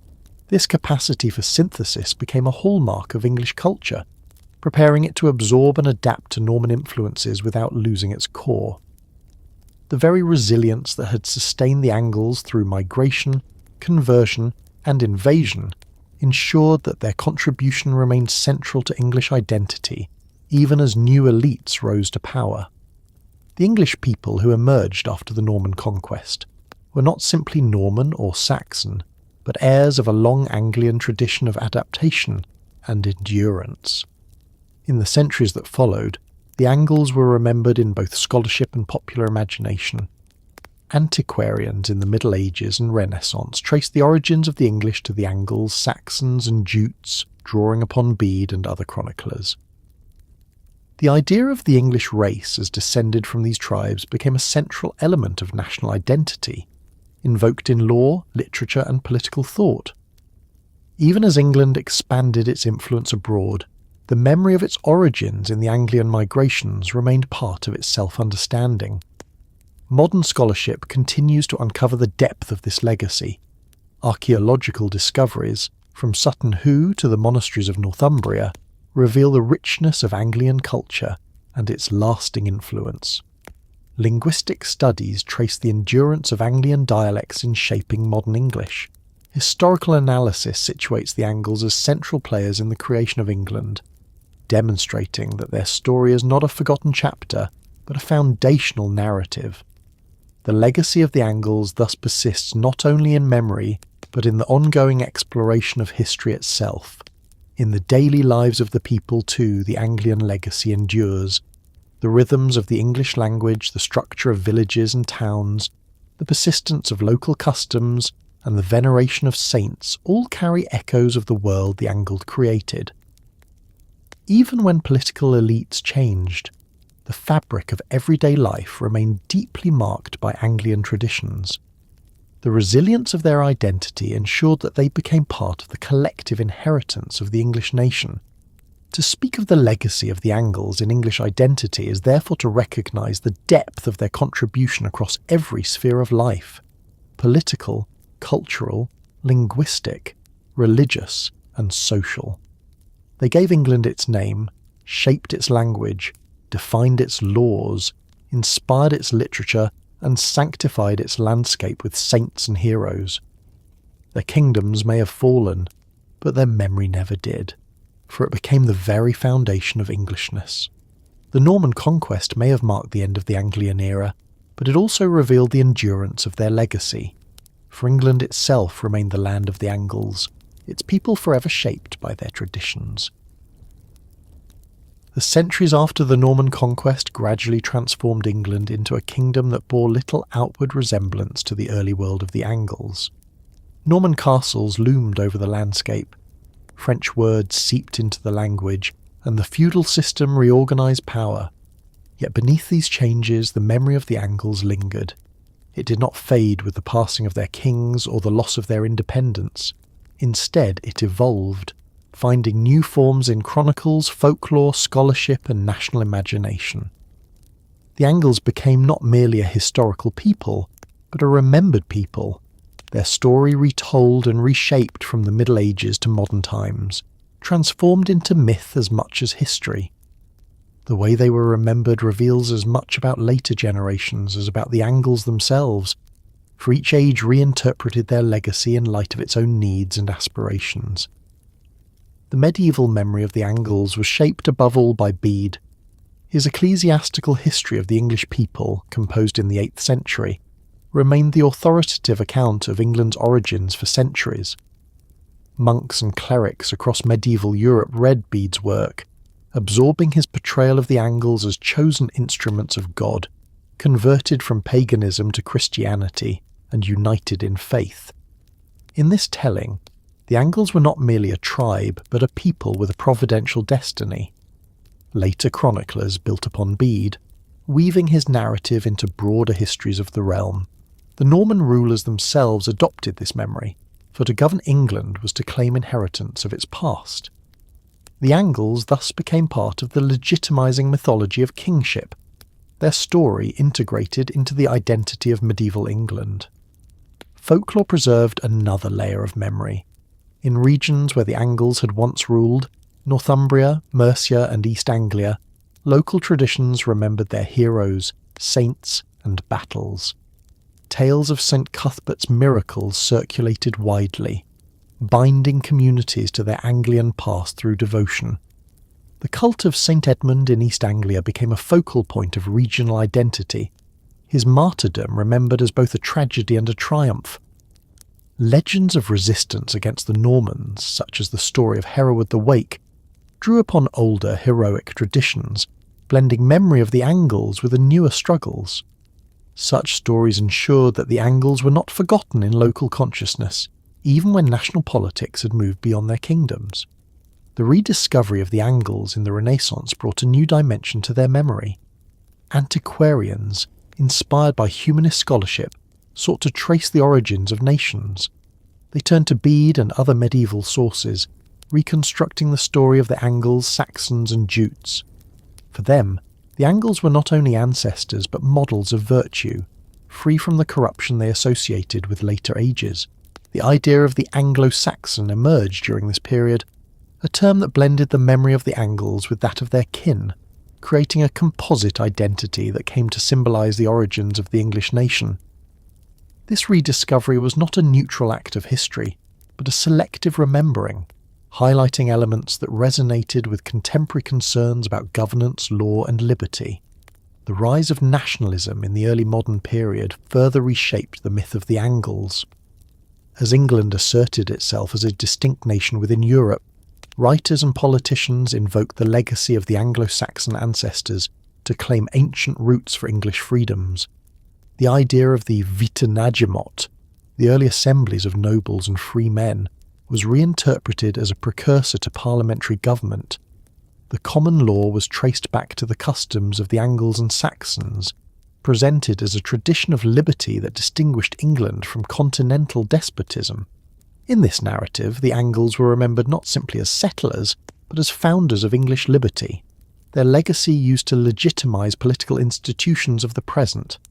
The memory of the Angles reached new heights in the 19th century, when Victorian scholars and politicians embraced the idea of the Anglo-Saxons as the progenitors of English greatness. Archaeological discoveries, such as the burial at Sutton Hoo, captivated the imagination, providing tangible links to a heroic past. Historians celebrated Bede, Alfred the Great, and other figures as national icons, symbols of continuity and progress. The Angles were remembered as a people of sturdy independence, moral seriousness, and cultural vitality, qualities that Victorians saw reflected in themselves. In the context of empire, the myth of the Anglo-Saxons was even extended abroad, presented as the foundation of a racial and cultural identity that justified colonial expansion. The Angles, once a small tribe in northern Europe, were recast as the ancestors of a global people. This transformation of memory into myth carried both inspiration and distortion. It inspired scholarship, leading to systematic study of Old English, archaeology, and early medieval history. Universities taught students to read Beowulf in the original, monasteries were excavated, and manuscripts were preserved with new care. At the same time, the myth of the Anglo-Saxons was employed in ways that reflected the ideologies of the 19th century, including notions of racial superiority and imperial destiny. The Angles were remembered not only as part of English history, but as symbols in larger debates about identity, power and progress. In the 20th and 21st centuries, the memory of the Angles has continued to evolve. Scholarship has become more critical, distinguishing between myth and reality, uncovering the diversity of early medieval England, and emphasising the interactions between Angles, Saxons, Britons, Celts and Vikings. The simplistic image of the Anglo-Saxons as a pure race of ancestors has been challenged, replaced by recognition of the complex, multicultural processes that shaped English identity. Yet the fascination with the Angles endures, as evidenced by the continuing popularity of early medieval studies, archaeological discoveries, and literary works inspired by Old English poetry. Popular culture has also played its part in remembering the Angles. Novels, films and television series set in the early medieval period often draw upon their story, presenting them as warriors, saints and settlers whose struggles resonate with modern audiences. Museums display artefacts from Anglian sites, bringing their world to life for new generations. Festivals and reenactments celebrate their culture, blending history with imagination. The Angles remain present not only in scholarly discourse, but in the popular imagination, their story retold in forms that reflect the concerns and interests of contemporary society. The modern myth of the Angles thus combines history, memory and imagination. They are remembered as migrants who crossed the sea, as warriors who fought for kingship, as poets who sang of fate, as saints who embraced Christianity, and as ancestors who gave their name to England. Each generation has reshaped this memory, turning the Angles into symbols of continuity, liberty, resilience, or identity, depending on the needs of the time. The Angles themselves could not have foreseen how their story would be told, but their endurance in memory testifies to the depth of their impact.